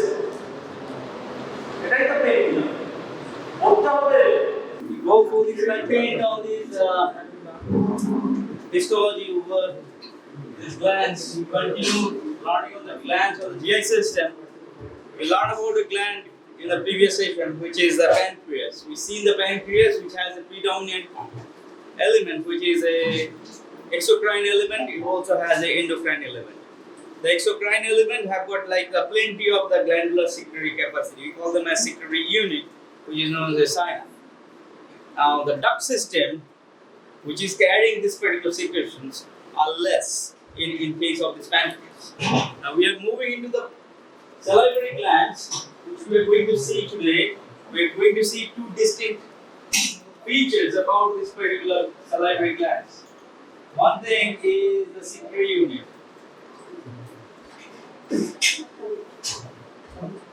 which is plenty present as a functional part. Now, as this particular secretory unit, which is plenty, it also has a good number of the duct system. So, whenever you are seeing this particular histology, which looks similar to the glands, you have to probe through the nature of the content which you are going through. If this particular thing is filled up with these only glands and less number of ducts, and if this particular thing has a 50-50 ratio of the glands and the duct system. So if it is a 50-50 channels and the ducts are present along with the secretory unit, which is known as a synapse, which goes in favor of the salivary glands. And if it is only predominantly 90% is coming off the assigned plentifully secretory unit along with the some islets of the cells which are dissimilar cells, which is housed in some of the areas we call them as islet of Langerhans. They are goes in favor of the pancreatic tissues. So this is the way we are in a quick way to segregate the secretory unit of the pancreatic tissue and the secretory unit of these salivary glands. So the predominant part, we are going to see the duct system and these glands as well. And we know this particular secretory unit, which is known as the structural and the functional unit of any gland, we call them as acini.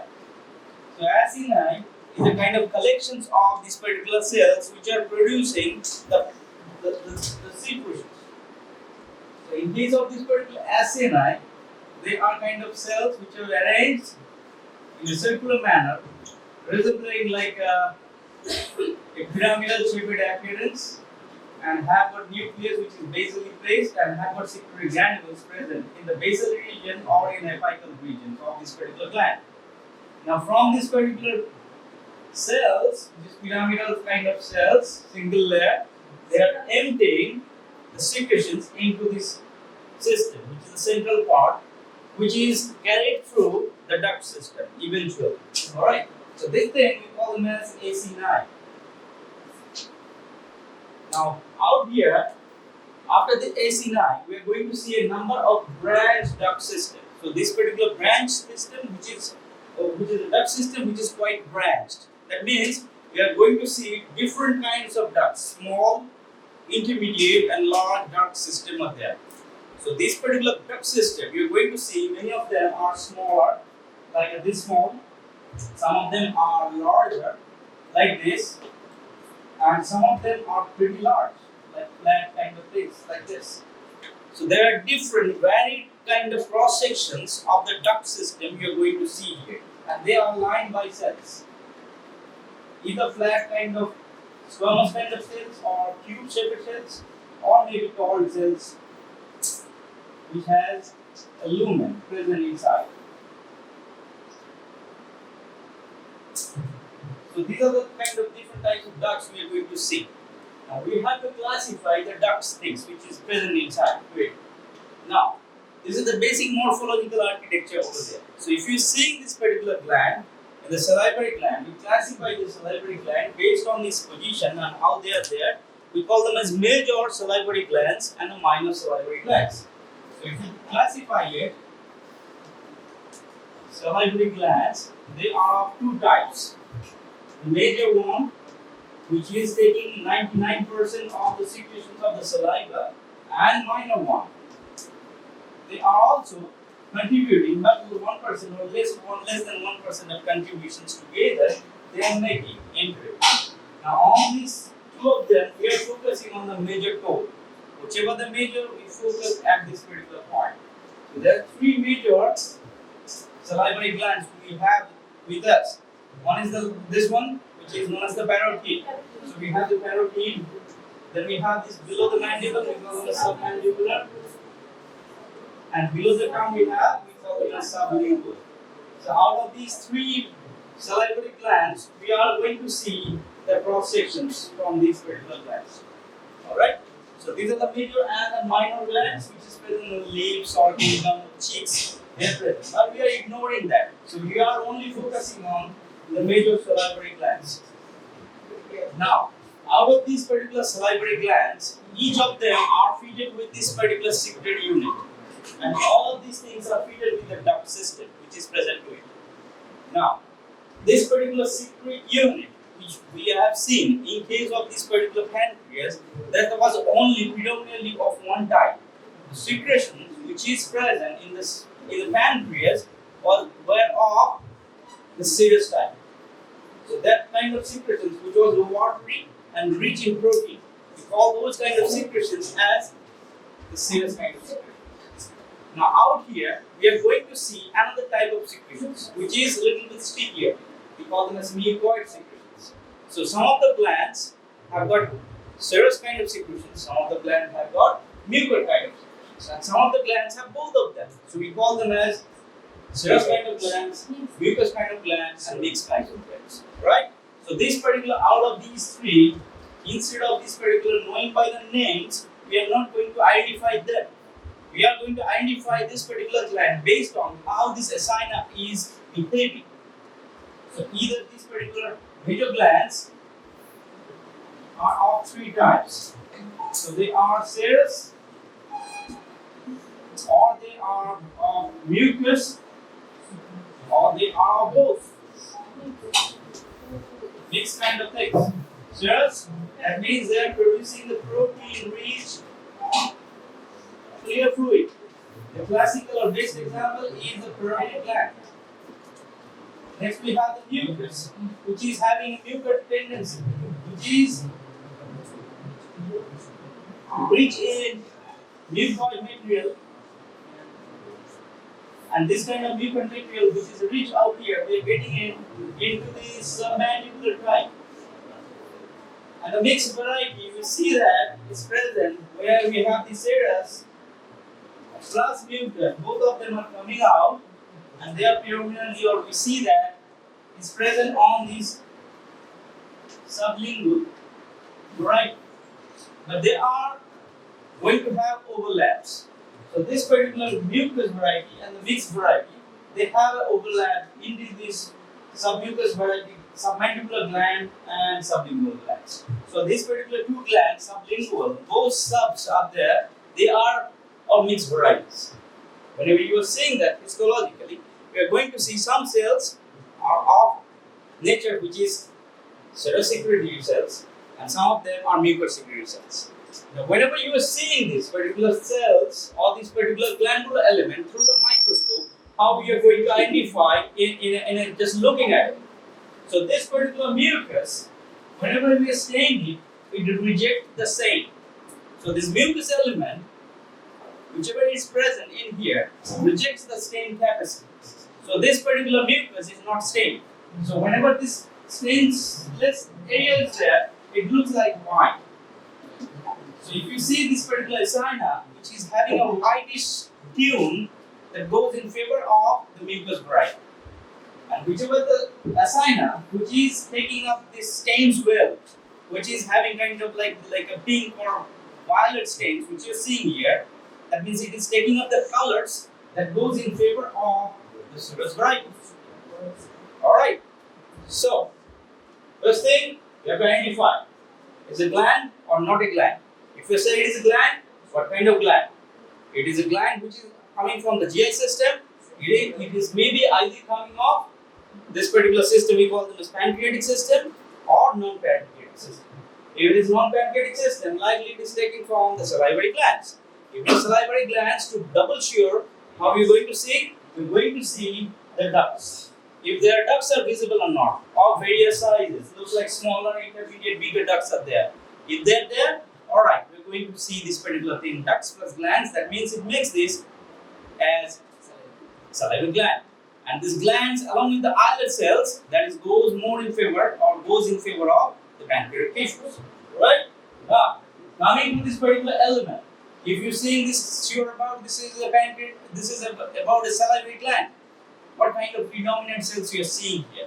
It is a kind of staining cell, or it has a white cells and the mixture of the staining cells. If it is a mixture, that means it's a mixed kind of salivary gland. Mixed kind of salivary gland plentifully found in case of the sublingual and the submandibular variety. If it is not having any kind of whitish tissue, it is all stained with this particular proper stain, painting with this particular violet and the pink, that means it goes in favor of the serous variety, which is predominantly coming from the parotid gland. Right? Now, once you have identified the serous, mucus, and a mixed variety of the acini, let's go into the duct system. So we are going to have this duct system based on this particular, how these ducts are placed. But before that, we have to know how these particular glands are placed. Now, if you see this particular salivary glands, these salivary glands have a capsule surrounding to it. So this particular surrounding this particular gland, it has a capsule holding it. Now this capsule penetrates the gland deep and splits this gland into smaller lobes. And these smaller lobes are broken down into lobes to lobules. So that is how this gland is architecture. So whole gland is pierced by some kind of fibrous element, which is a capsule, into smaller things. We call them as lobes of the gland. And lobes are again split into smaller divisions. We call them as lobules. So those things are present in this particular glands. You'll be seeing some kind of tissue which are present from this segment and separated with this other segment. And in between them, we have this interconnecting tissue. In the interconnecting tissue, we may have the blood vessel, lymphatics, etc., running on it. and these things are covered with these particular acini cells. So these particular two things are lobules, small lobules. Many of these small lobules together makes a lobe, and this particular lobe is separated from another lobe which has a capsule. So this is how this gland is broken down into lobules, a bigger thing which is lobes. And if you just like coming from the bigger thing to smaller thing, gland itself, lobes, lobules. Right? Now, this particular duct system runs into lobes, runs into lobules or bigger things. So same thing, as this gland breaks down into branches from this bigger gland to this particular lobes, lobes to the lobules, the duct system also breaks down into it. So we'll just like going from smaller to bigger. So this smallest unit of this particular gland, we call them as acina. So this is the smallest unit. So this particular acina is linked up with the duct. We call this smallest unit of the duct as intercalated ducts. So this is the smallest unit of the gland duct system, which is linked to the acina. So if you have this acina, which is emptying things into the drainage channel, we call them as intercalated ducts. The intercalated duct, which is joined from adjacent acina, joined together and make a bigger duct. We call them as striated duct. So these things comes into bigger, smaller to bigger, intercalated. Then we have the bigger duct, which is the striated duct. The striated duct joins with other, which is known as interlobular duct. Interlobular ducts of the surrounding thing joins together. We call them as lobular duct. And then joins together makes the main duct, which is draining into the duct system to the salivary system. So this is how the architecture of salivary gland is broken down. Whenever you are going to see these complex information may not be there with you when you are going through examination. So whenever you are looking at this tissue, you have to make it out what kind of tissue it is. Is it glandular tissue? If you say it, yeah, this is glandular tissue. Okay, fine. Plenty of glands I am saying. Alright, this is what. If it is glandular tissue which has a duct or not duct. If it is ducted, which is goes in more favor of the salivary glands. If it is having less duct, more glands and islets of cells, which is present, abnormal cells, goes in favor of pancreas. Now, if you are narrowing it down to the acina, this acina has got like a duct system, which is present, which is known as intercalated duct. Then we have the bigger duct, striated duct. Striated duct looks like striated because they have the striation in them. So that's why they are kind of like things which is horizontally. Alright? Now, next to that, we have this striated duct joined together, interlobular duct, and interlobular duct joins together with some lobular duct, etc., to form this main duct, which is emptying into oral cavity or mouth. This is how it is coming out. Now, this particular element, whenever this system is there, you have to know these things are broken down into smaller lobes and lobules, etc., etc. So this is how these things are whole thing are architecture, right? Along with that, we are going to see some blood vessels which are present here. Now, the acina, based on how this acina look or how this acina stain, we can figure out how these things are. This is what you are looking on for focusing here. Highly branched duct system with this well-developed acina unit. This is the acina unit. They should be looking like a bunch cells or maybe just like tubular or together. Tubular acina. And this particular thing we call them as intercalated ducts. This thing joins with the duct, which is striated ducts, and subsequently joins into this striated ducts into the bigger ducts, which is known as this like interlobular, interlobar, etc., etc., and eventually to this particular main ducts.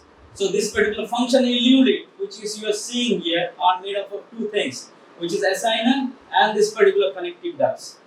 Acina, based on how they are behaving, how they are staying, they can be classified as mucinous or serous or mixed, based on how they are. Mucinous is the mucous secretory. Serous is a protein-rich secretion which they are coming out, and mix up things which will be there together.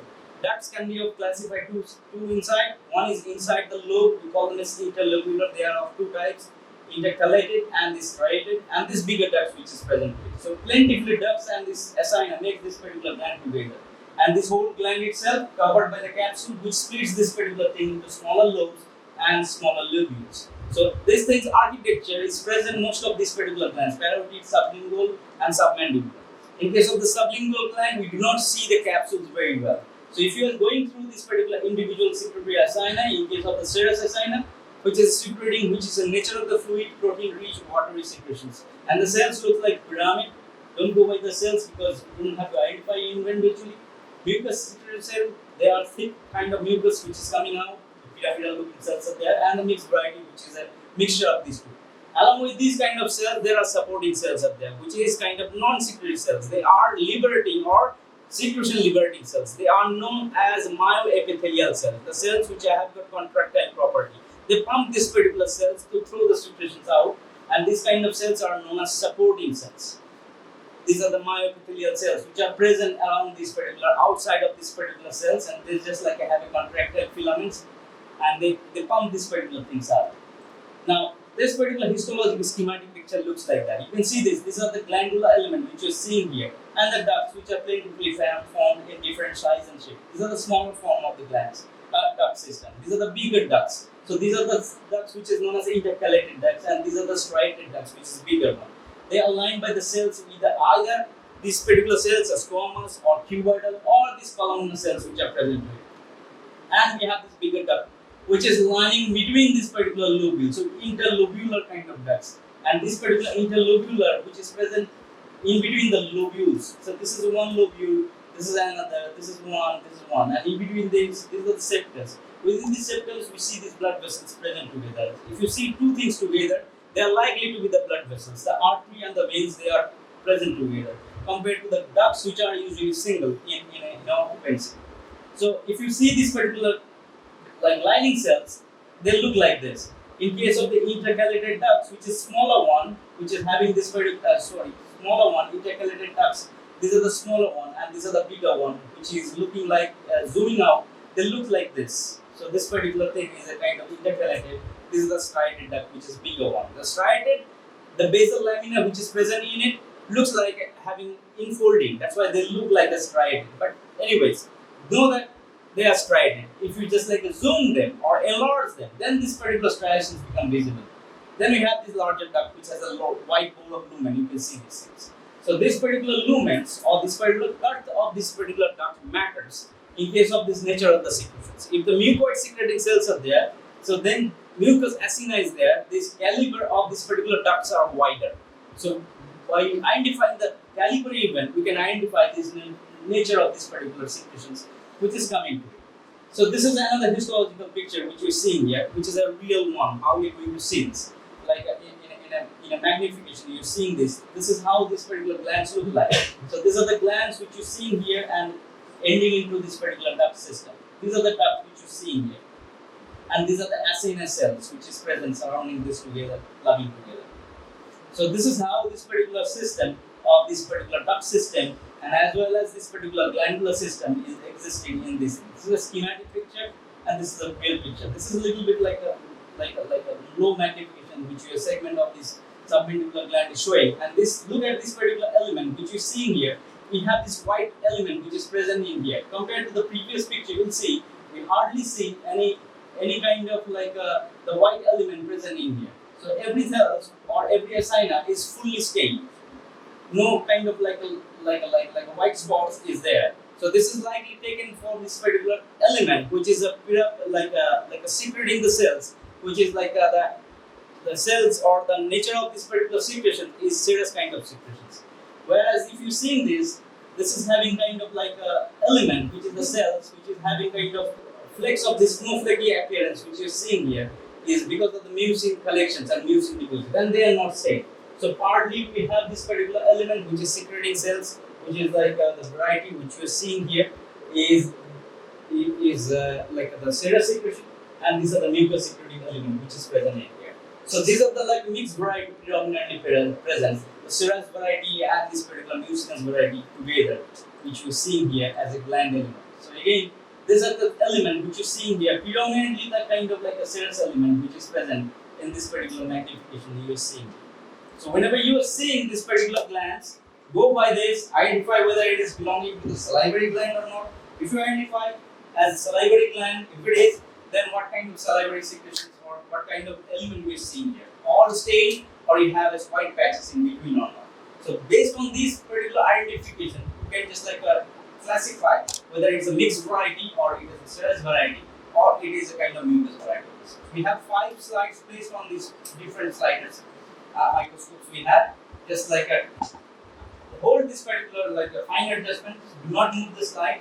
Hold the fine adjustment. Try to see these things whatever focus. One of the slides I can focus with this duct system, so which is predominantly present. Once you see these things, it obviously makes it clear that plenty of ducts which is present, which is makes this particular glandular element as this particular salivary gland. All right. Go ahead. We will discuss about the male genital system. And you know,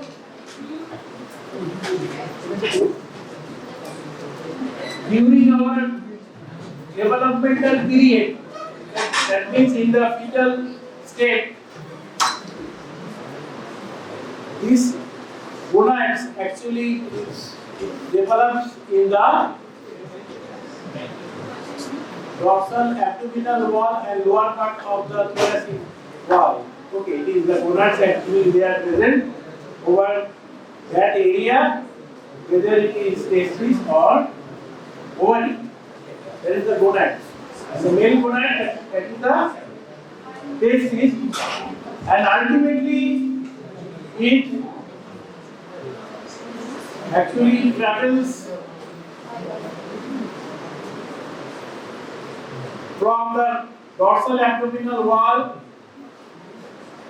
and ultimately it reaches the anterior abdominal wall. There we get one opening, that is the one opening inside. We know there is an inguinal canal which is present in the lower abdominal wall, anterior abdominal wall. That is the deep ring. It reaches the deep ring, it traverses through the deep ring, and ultimately it reaches the superficial ring. This is the deep ring, and ultimately it is settled inside a saccular structure which is called the scrotal sac. And in both the sexes, a scrotal sac is nothing but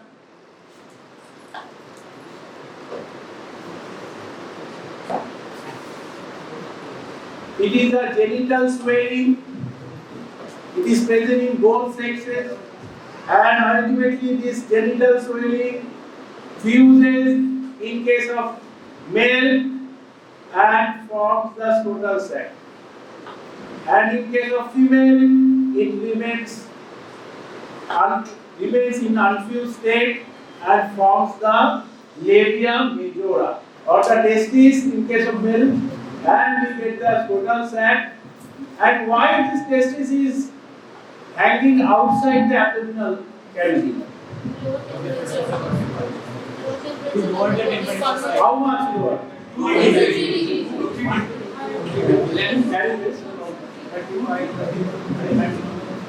One literature to other literature, okay? Because the spermatogenesis actually,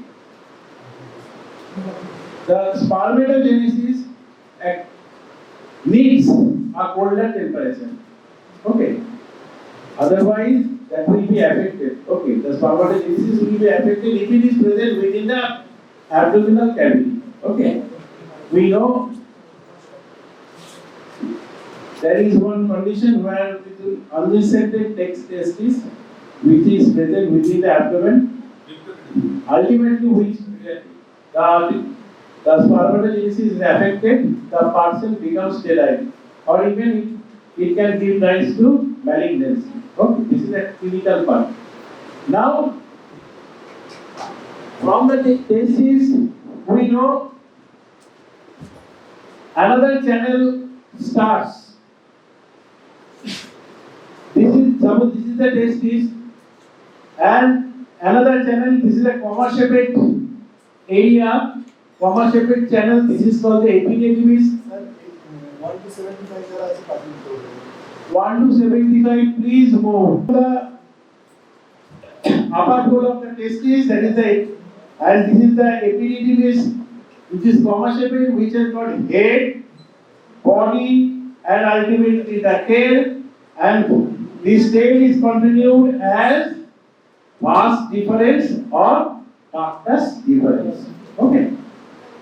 Now this ductus deferens or vas deferens is the channel which starts from the, which is the continuation of the tail of the epididymis, and ultimately we can see it goes, we can see the course, and ultimately it ends in a dilated part which is called the ampulla and joins with the duct of the seminal vesicle just behind of the vas deferens, ultimately reaches the posterior surface of the urinary bladder, which is also called the base of the bladder, where we can see what dilatation of this channel, which is called the ampulla of the vas, and which joins with the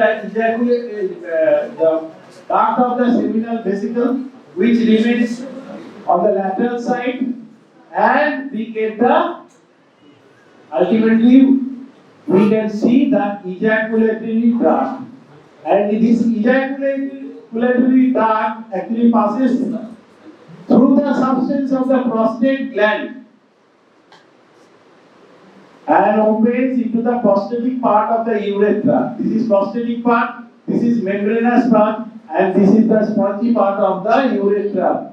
And this is within the prostatic part of the urethra, we can see the opening. There at the middle of the prostatic part of the urethra, we can get a swelling which is called colliculus seminalis. Colliculus seminalis, where we can see on both sides the opening of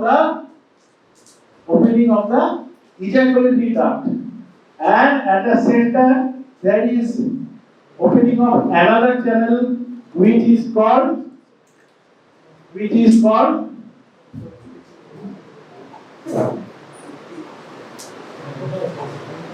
prostatic utricle, okay, which is present within the substance of the prostate gland. So, what is vas deferens? Vas deferens is a channel which starts from the tail of the epididymis and ends at, where it ends at the base of the bladder after joining with the duct of the seminal vesicle, and ultimately it continues as ejaculatory duct and opens within the prostatic part of the urethra.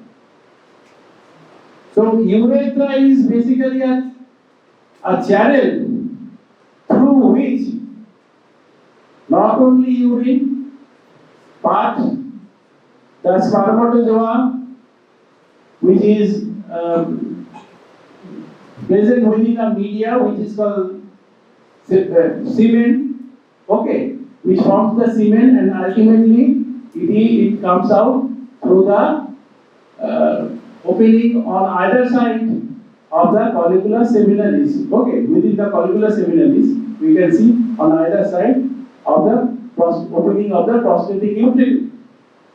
So it is a channel for both urine and the passage of the semen.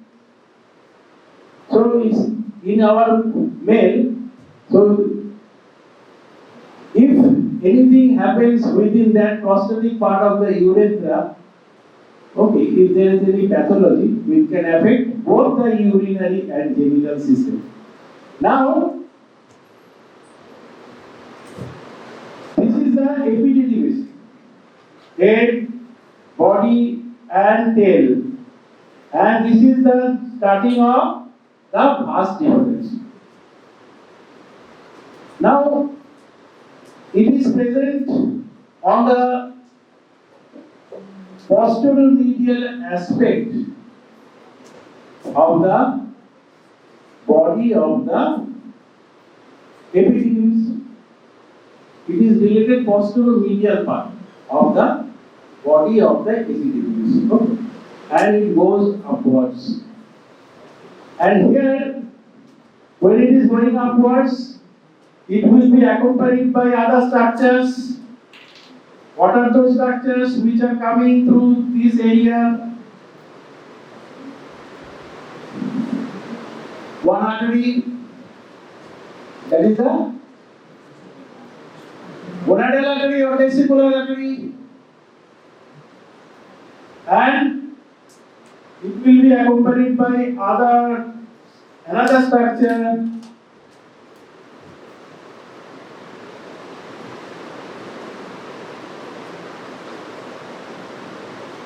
There is a testicular vein. Okay. Actually, in upper part of the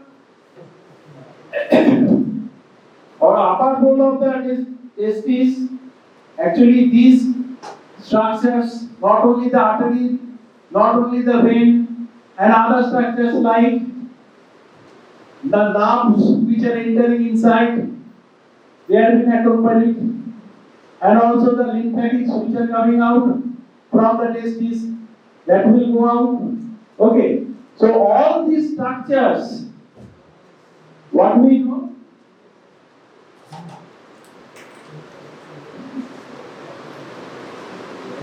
They will traverse from superficial to deep ring. Okay. So they are. So as a whole, we can see a tubular structure, which is named as spermatic cord, which we have seen in our inguinal canal dissection. Okay. So spermatic cord. So, from the upper pole of the testis, all these structures will form the spermatic cord, and it will travel through this superficial ring and the deep ring, and it will reach the deep ring. Okay. So, this part is called the spermatic cord, which has got a length of 7 centimeters. Okay. Now, just when this vas deferens crosses the deep ring, all the members, they get separated out. That means this vein will ultimately go and will drain into, on the right side it will drain into inferior vena cava. On left side it will drain into left renal vein. So they will get dispersed. Okay. Only this channel, that is the vas deferens, it will move and it will cross some important structures. First, we can see there is one muscle. The black dotted area, that is the muscle, very important muscle. That is psoas major muscle. And here we are getting this iliac crest. Here it is the iliacus muscle. In between we can see the femoral nerve. So it will cross the psoas major, and at the same time over this area we are getting the common iliac, which divides into external iliac and internal iliac artery. Common iliac artery, which divides into external iliac and internal iliac artery. So it will cross not only the psoas major, and also it will cross the external iliac artery. And over the external iliac artery, we get a nerve which we can find just over the psoas major muscle. That is the genitofemoral nerve. which has got genital and femoral branch. Okay, genital branch and femoral branch. Okay, so genitofemoral nerve, it will cross the genitofemoral nerve. Then it will cross. We can see this is the internal iliac artery. This internal iliac again divides into anterior and posterior division. This is external iliac, this is internal iliac, which divides into anterior and posterior division. From the anterior division, we can see one artery comes out and goes upwards. That is the obliterated, and ultimately this artery is obliterated. The upper part is obliterated, which is called obliterated umbilical artery, and only the lower part remains patent, which forms the superior vesical artery. So it will cross the superior vesical artery. So up to this, these structures are present over the false pelvis. False pelvis. False pelvis means within the pelvis there is one rounded structure which is called pelvic brim. All the upper part of it is called the false pelvis, which forms the iliac fossa. So this vas deferens crosses the structures over the false pelvis. Now it will cross the structures in the true pelvis, or the structure on the lateral wall of the pelvis. That means one nerve is coming out from the medial. This nerve comes out from the medial border of the psoas major. We can see when we retract the medial border. Very good. The obturator nerve, obturator artery, and obturator vein, and this is the obturator foramen. We can see.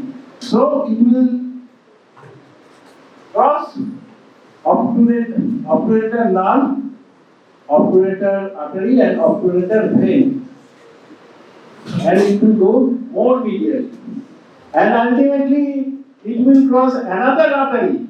This is the inferior vesical artery. Okay.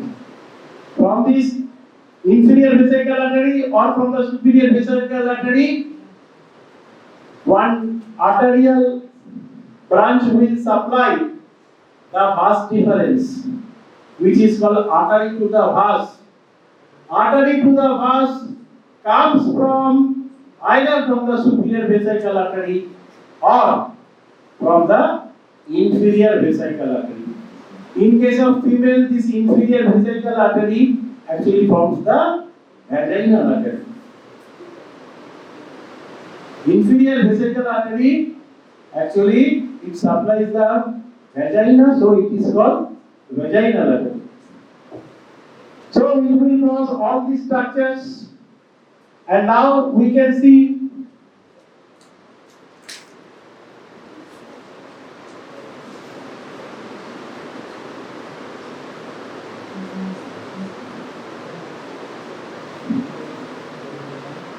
again another tubular channel which is coming from the kidney, from the pelvis of the ureter. It is nothing but the ureter. It comes down and crosses the crossing of external and internal iliac artery. External and internal iliac artery divides here, and at the crossing, this channel, that is the ureter, actually crosses this channel and goes up to the very important point of the pelvis. Okay, that is the ischial spine. From there it moves forwards. and ultimately reaches the superolateral angle of the urinary bladder. Okay, it will drain into the urinary bladder. So this ureter will be crossed by this vas deferens and it will go more medially. Okay. So this is the vas deferens. Now what is the arterial supply of the vas deferens? I have already mentioned.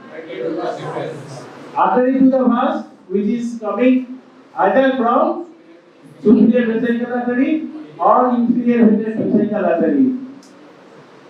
Or at the same time, this is the testicular artery. Testicular artery can also give supply to the vas deferens. So it is also being contributed, the vascular supply is also being contributed by the testicular artery. Now,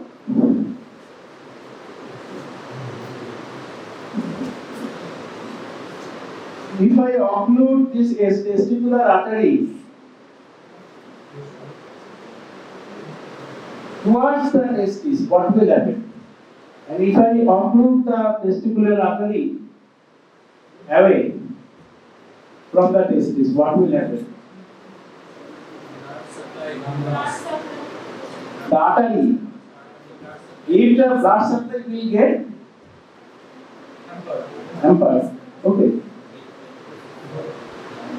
If I close it here, there will be absolute vascular damage to the testis. So if there vascular occlusion is there, ultimately what will happen? That tissue will die, which is called necrosis, testicular necrosis. But if it happens here, what will happen? Superior vesical, inferior vesical artery is there. From there, artery to the vas is coming out, and there is a connection between artery to the vas and the testicular artery. Okay. Suppose I am occluding it here. There is a connection between the artery to the vas and the testicular artery. So it will not get affected. Okay, it at a good motion. So this is now about the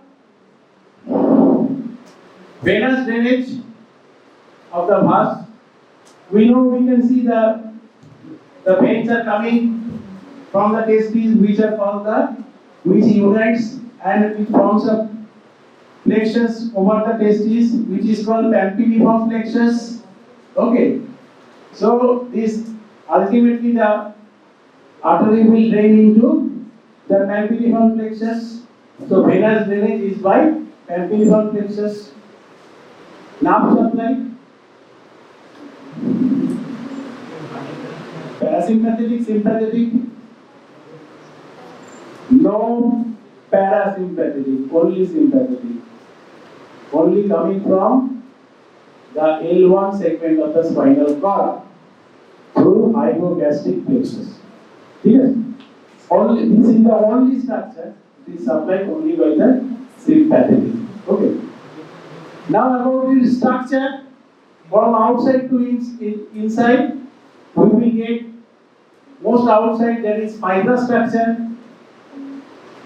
Then we will get the muscular coat. The muscular coat is outer longitudinal and inner longitudinal muscles, and in between we will get a thick circular muscle. Okay. About the mucous membrane, as usual, but the mucosal lining is by stratified columnar, pseudostratified columnar epithelium. as in respiratory tract, but here there is no cilia. Pseudostratified pulmonary epithelium. এই stratified করেছে ওই সঙ্গে সঙ্গে squamous বলতে শুরু করেছে। Squamous মানে only it is present in our body surfaces. So pseudostratified columnar epithelium, but without cilia. Okay. Now what is its function? To carry, we know there is process of formation of the spermatozoa within the testis, which is called genesis, which has got several steps. Spermatogonia, spermatocytes, primary spermatocytes, secondary spermatocytes, spermatids, and ultimately we get the spermatozoa. At first they are non-motile. During its passage through the first deferens, it gains its motility. Okay, and ultimately it will reach the ampulla and it will reach into the seminal vesicle, and ultimately it will come out in the ejaculation to the follicular seminalis and ultimately to the urethra.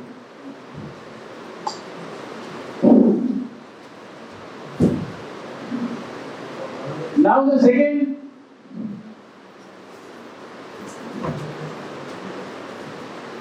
topic is our the scrotal sac. Actually it is nothing but outpouching of the anterior abdominal wall. And all the flat muscles of the anterior abdominal wall, actually it outpouches and ultimately it comes out, and we can get all the coverings of the anterior abdominal wall. Suppose this is the umbilicus. Above the umbilicus we get the black one is the skin, the green one is the superficial fascia. Then external oblique aponeurosis. Black one is internal oblique aponeurosis. Then transversus abdominis. Then parietal peritoneum. We know about the different layers from anterior to posterior in the abdominal wall. Above the umbilicus, this superficial fascia is not splitted. It is one. But below the umbilicus, this superficial fascia splits into two parts. One is the anterior part, fatty layer. Fatty layer of Kappa. Then membranous layer of Carpa. Okay. And at the level of the superficial ring, these two again fuses.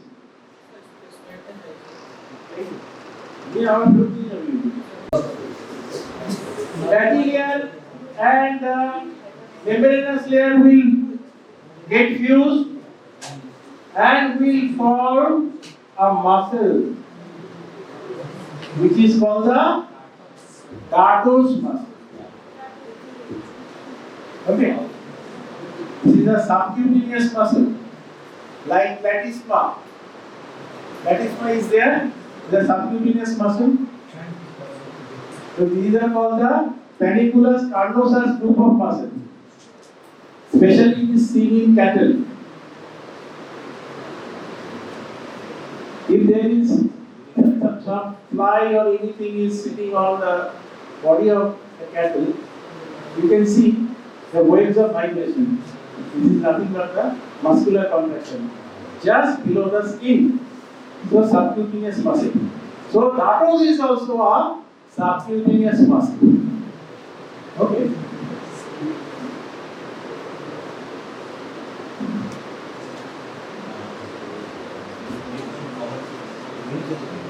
Then the next layer is the external oblique aponeurosis.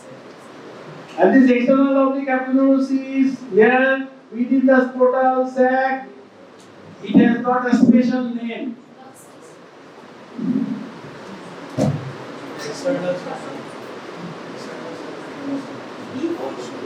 Very good. External spermatic fascia. Okay. And why this thing happens? All this outwashing is happening because we know this testis with the tuberculum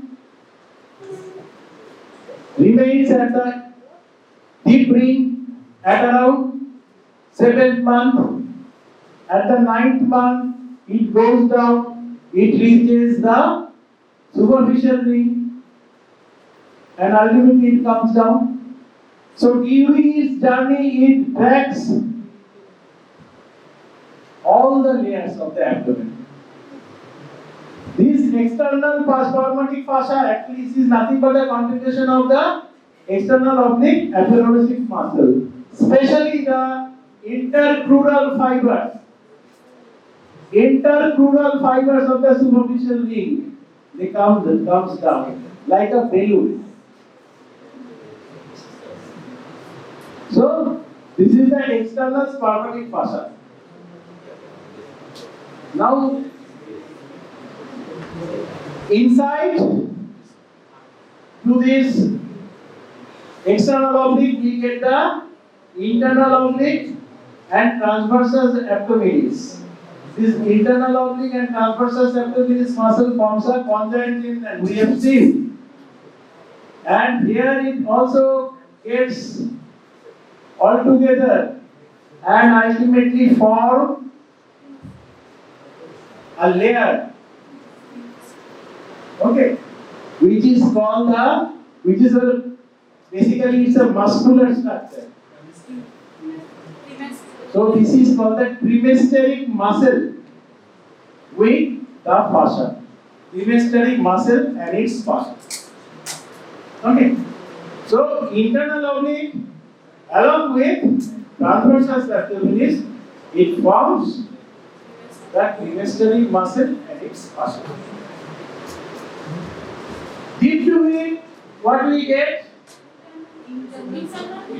Fascia transversalis. Fascia transversalis in the abdomen, and that comes down and it forms the internal spermatic fascia. So external spermatic fascia is nothing but continuation of the prolongation of the external oblique. Internal oblique and transversus abdominis, they get fused and form only one muscle, that is trimesteric muscle and fascia, and only the fascia transversalis which we have seen in the deep ring, that is continued as the internal spermatic fascia. And more inside we can see one peritoneal pouch. The processes, the distal part of the processes vaginalis. When testis is coming down, already we have seen the peritoneum. Peritoneum, it is dragging a part of the peritoneal cavity, which is called the processus vaginalis. That part, actually, the distal part remains and ultimately forms a special structure. We know within the testis there are several layers which are called the tunica. From outside inwards, there are three layers. One is tunica vaginalis. Tunica albuginea means white. And inside the tunica albuginea, we will have vascular membrane, which is called tunica vasculosa. So, this is nothing but the visceral layer of the tunica vaginalis, processus vaginalis.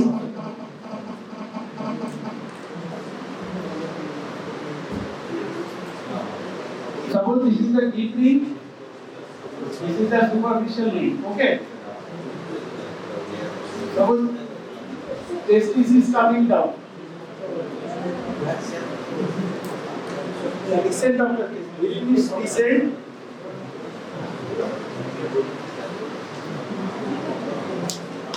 What happens? There is a peritoneal pouch.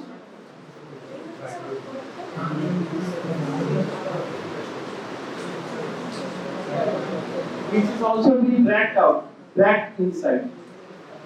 This peritoneal pouch is the processus vaginalis. This ultimately, during its journey, it goes inside,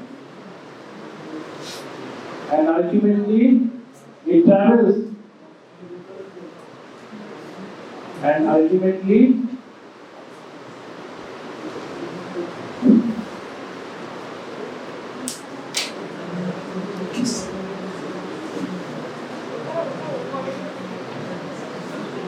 position 1, position 2, position 3. So this peritoneal pouch is called the processus vaginalis. All these parts regresses. Only the distal part remains and forms this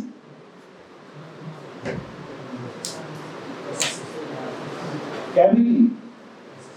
This cavity of the processus vaginalis distal part, which is nothing but this is the parietal layer and this is the visceral layer of the tunica vaginalis.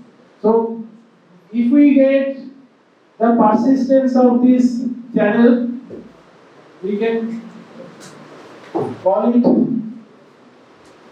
as, and if there is a collection inside the cavity, which is called the hydrocele. Okay. So it might be of several types, like infantile type, adult type. Okay. That is beyond the scope of today's lesson. Okay. So ultimately, this is the, what is genital swelling? We know there are three things: genital tubercle, then genital fold, and this is the genital swelling.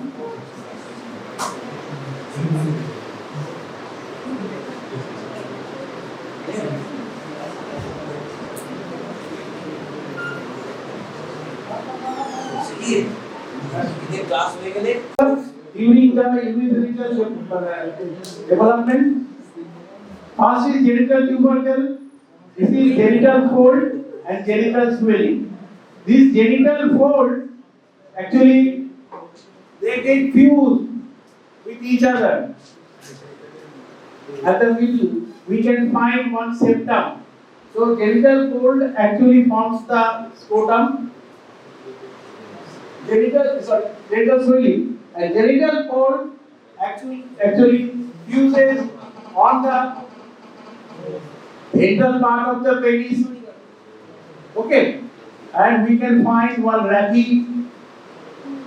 We can see in this specimen.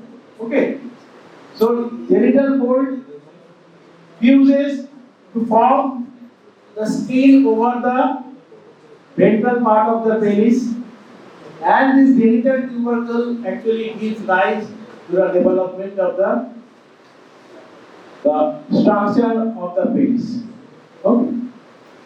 So this genital swelling ultimately on either side it gets fused in the midline and forms the scrotal sac.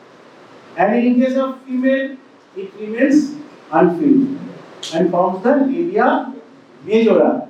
And this labial and this the genital folds inside, which is also is not fused and forms the labia minor.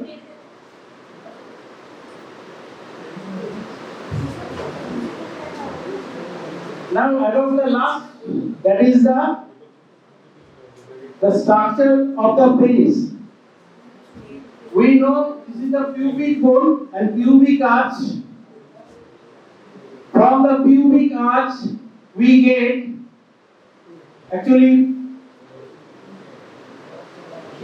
two crust. We see there are two crusts which are adherent with the pubic bone. They are called the crust of the penis, and which is continued and mixed with each other and forms a muscular structure. Okay, that is the corpus. Muscular structure means corpus. Corpus cavernosum. And at the middle we see a bulbous swelling, which is also a muscular. So it is called the corpus bulbosum, which is continued upwards and ultimately ends in a swollen part. That is the glans of the penis. Penis has got three parts. One is attached at the pubic arch. This is called the root of the penis. Then we are getting the body of the penis, and this part, which is nothing but the continuation of the bulb of the penis or the corpus callosum, which is the glans of the penis. So, if I cut the penis over this area, we can see this structure.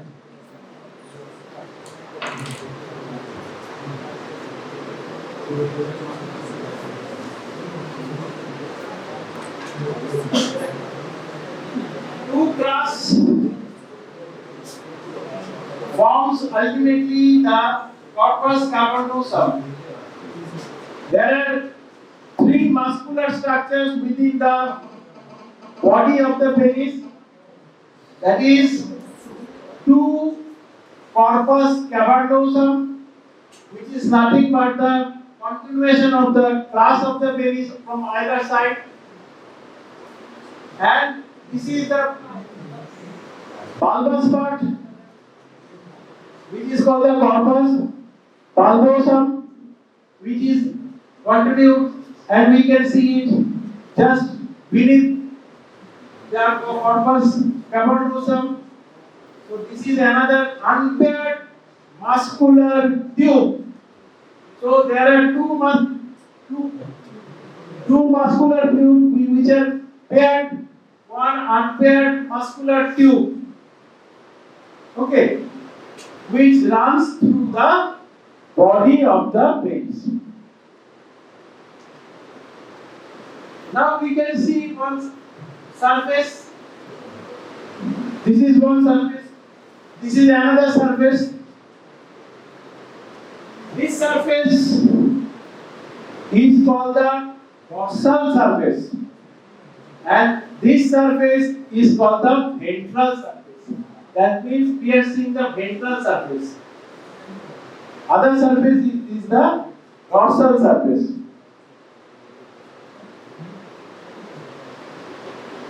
And within the penis the shaft of the penis or body of the penis, we can see the arrangement of three muscular tubes.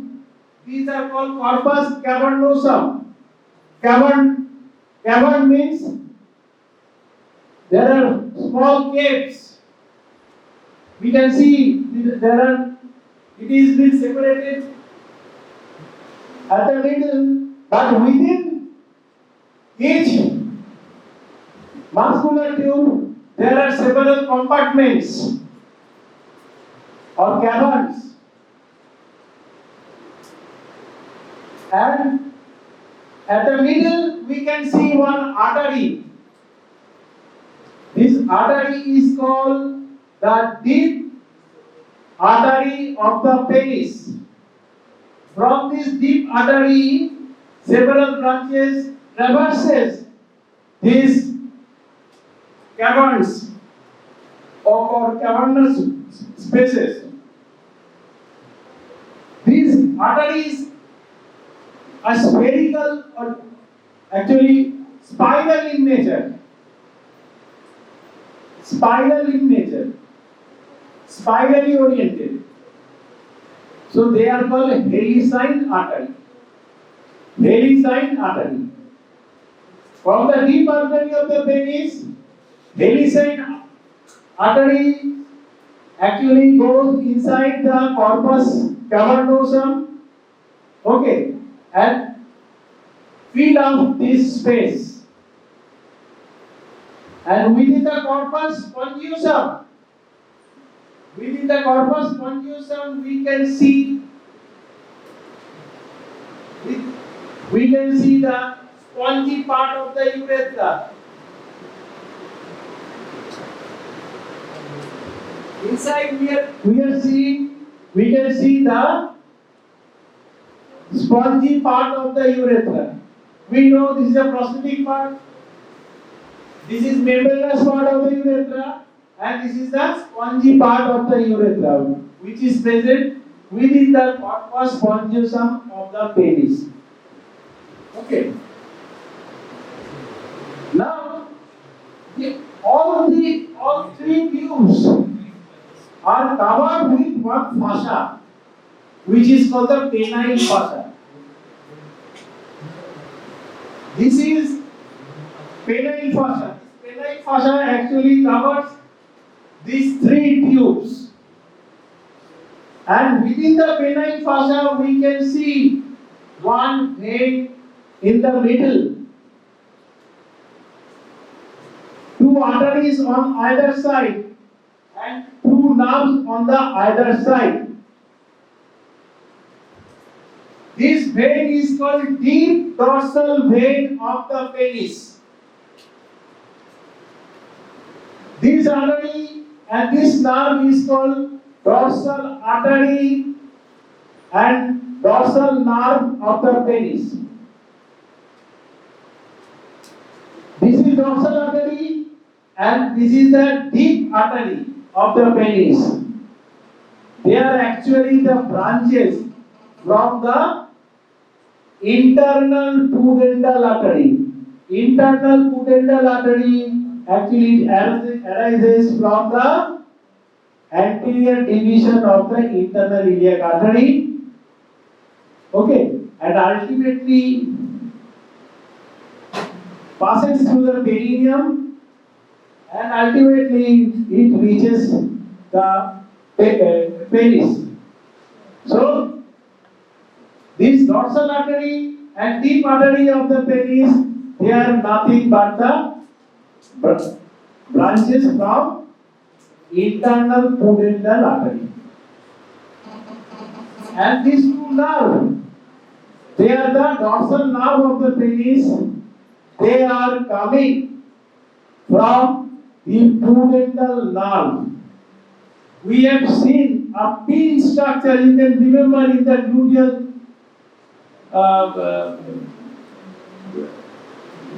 You have seen the gluteal region, dissection of the gluteal region. Just try to memorize one thing. There is a pin structure. Pudendal artery, internal pudendal. Pudendal nerve. Pudendal nerve, internal pudendal artery and nerve to obturator internus. Can you remember? So that pudendal nerve actually reaches the perineum and ultimately supplies the penis. Okay. So the dorsal nerve of the penis is nothing. Actually, it is the branches, sub-branches of the pudendal nerve. From the pudendal nerve, the pudendal nerve will enter into the perineum. It is called the perineal nerve. From there, we are getting the dorsal nerve of the penis. And that pin, pudendal nerve, internal pudendal vessels. That internal pudendal vessels actually gives rise to this arteries, that is dorsal artery and deep artery of the penis. Okay. Now we can see outer to the penile fascia we get an area which is the subcutaneous in nature, and outside we are getting the skin. So from outside inwards, skin, then superficial fascia, okay, then penile fascia, then we are getting all these vessels and nerves, then we are getting 3 tubes. And this head, which remains very superficial within the subcutaneous tissue, it is called the superficial dorsal vein of the penis. This is the superficial dorsal vein of the penis, and this is deep dorsal vein of the penis.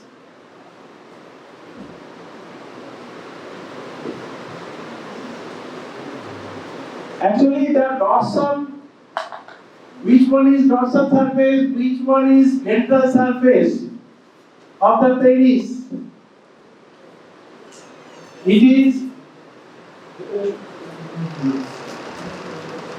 determined by the erection of the penis. In erected penis, the surface which remains in front, that is ventral. The surface which remains behind, that is the dorsal. So this surface remains behind, so this is dorsal. But in flaccid state, it is the reverse thing. The reverse thing happens.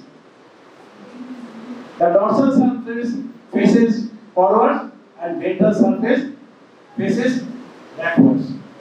So this is the confusion that should be very clear. Okay. This is the ventral surface, this is the dorsal surface. Now this deep dorsal vein and superficial dorsal vein, they differ in its draining pattern. The superficial dorsal vein, it remains subcutaneous, so it will drain into a superficial vein. Superficial dorsal vein is a subcutaneous vein, so it will drain on a superficial vein on this. So the area near to the penis, the skin is, we can see the skin around it, and we can see the several veins. We can remember in our femoral canal dissection, external pudendal vein, internal pudendal vein, and another very important vein of the leg, that is saphenous vein. So this superficial dorsal vein drains into the external pudendal vein and ultimately drains into the saphenous vein. And this is the deep dorsal vein. It passes, we know, this is the symphysis pubis. In the symphysis pubis there is one pubic ligament, arcuate pubic ligament and transverse perineal ligament, and there is a small gap through which these veins goes in and ultimately drains into prostatic venous plexus. So deep dorsal vein drains into prostatic venous plexus, whereas superficial dorsal vein drains into the saphenous vein. About the nerve supply, about the glands, it is the dilated part of the corpus spongiosum. Okay. And in between the glands and the shaft, we can see one constriction, which is called the neck of the penis.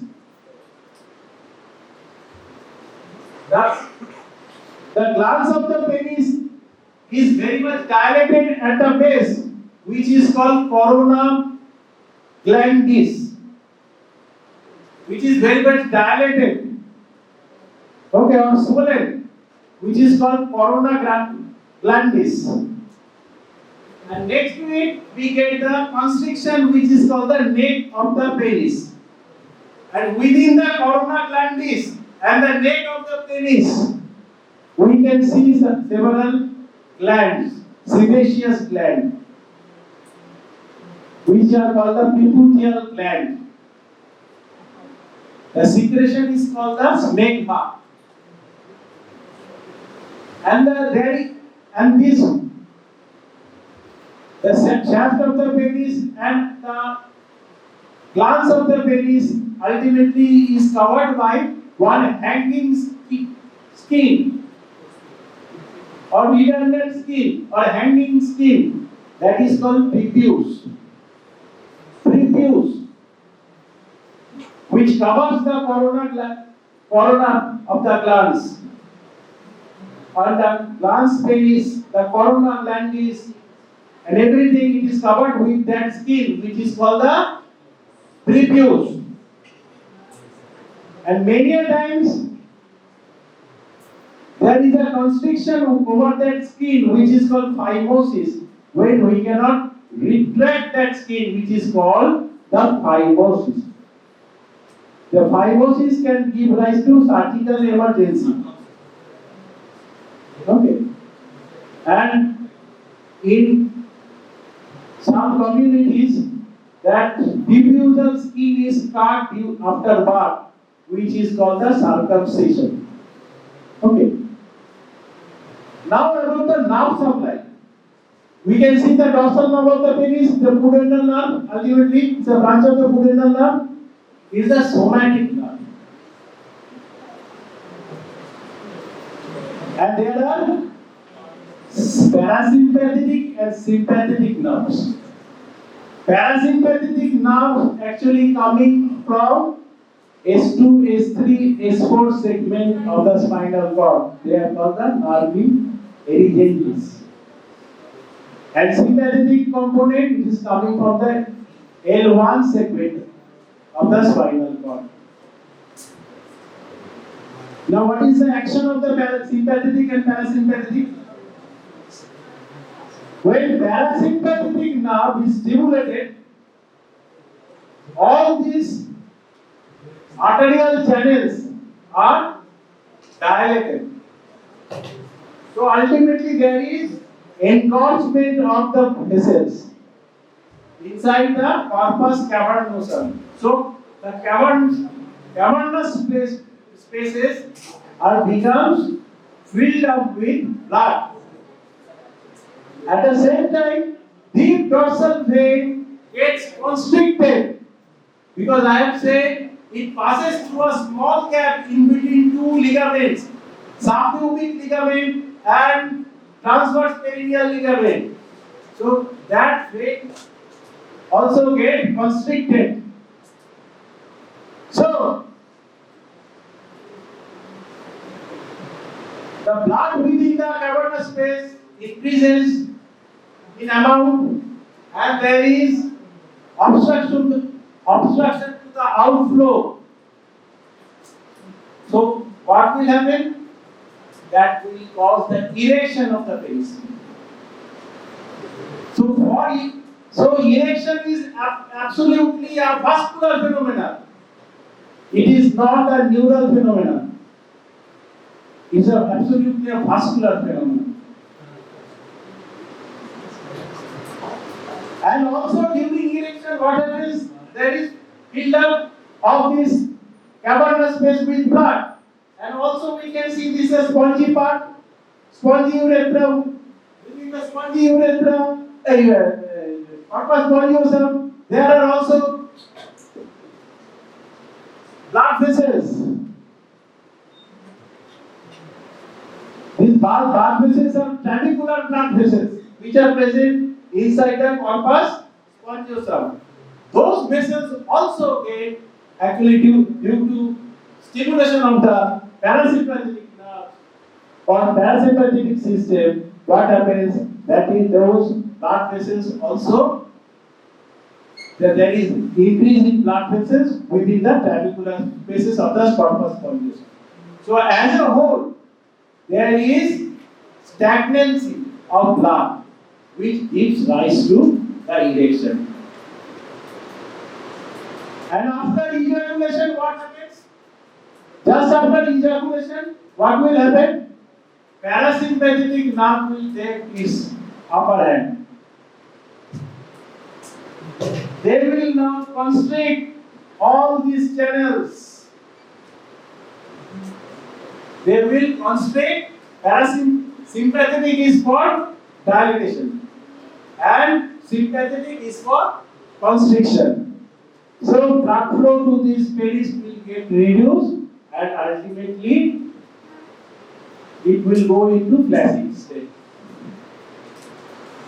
So this is mechanism of erection is important not only in anatomy, it is also important for the physiology.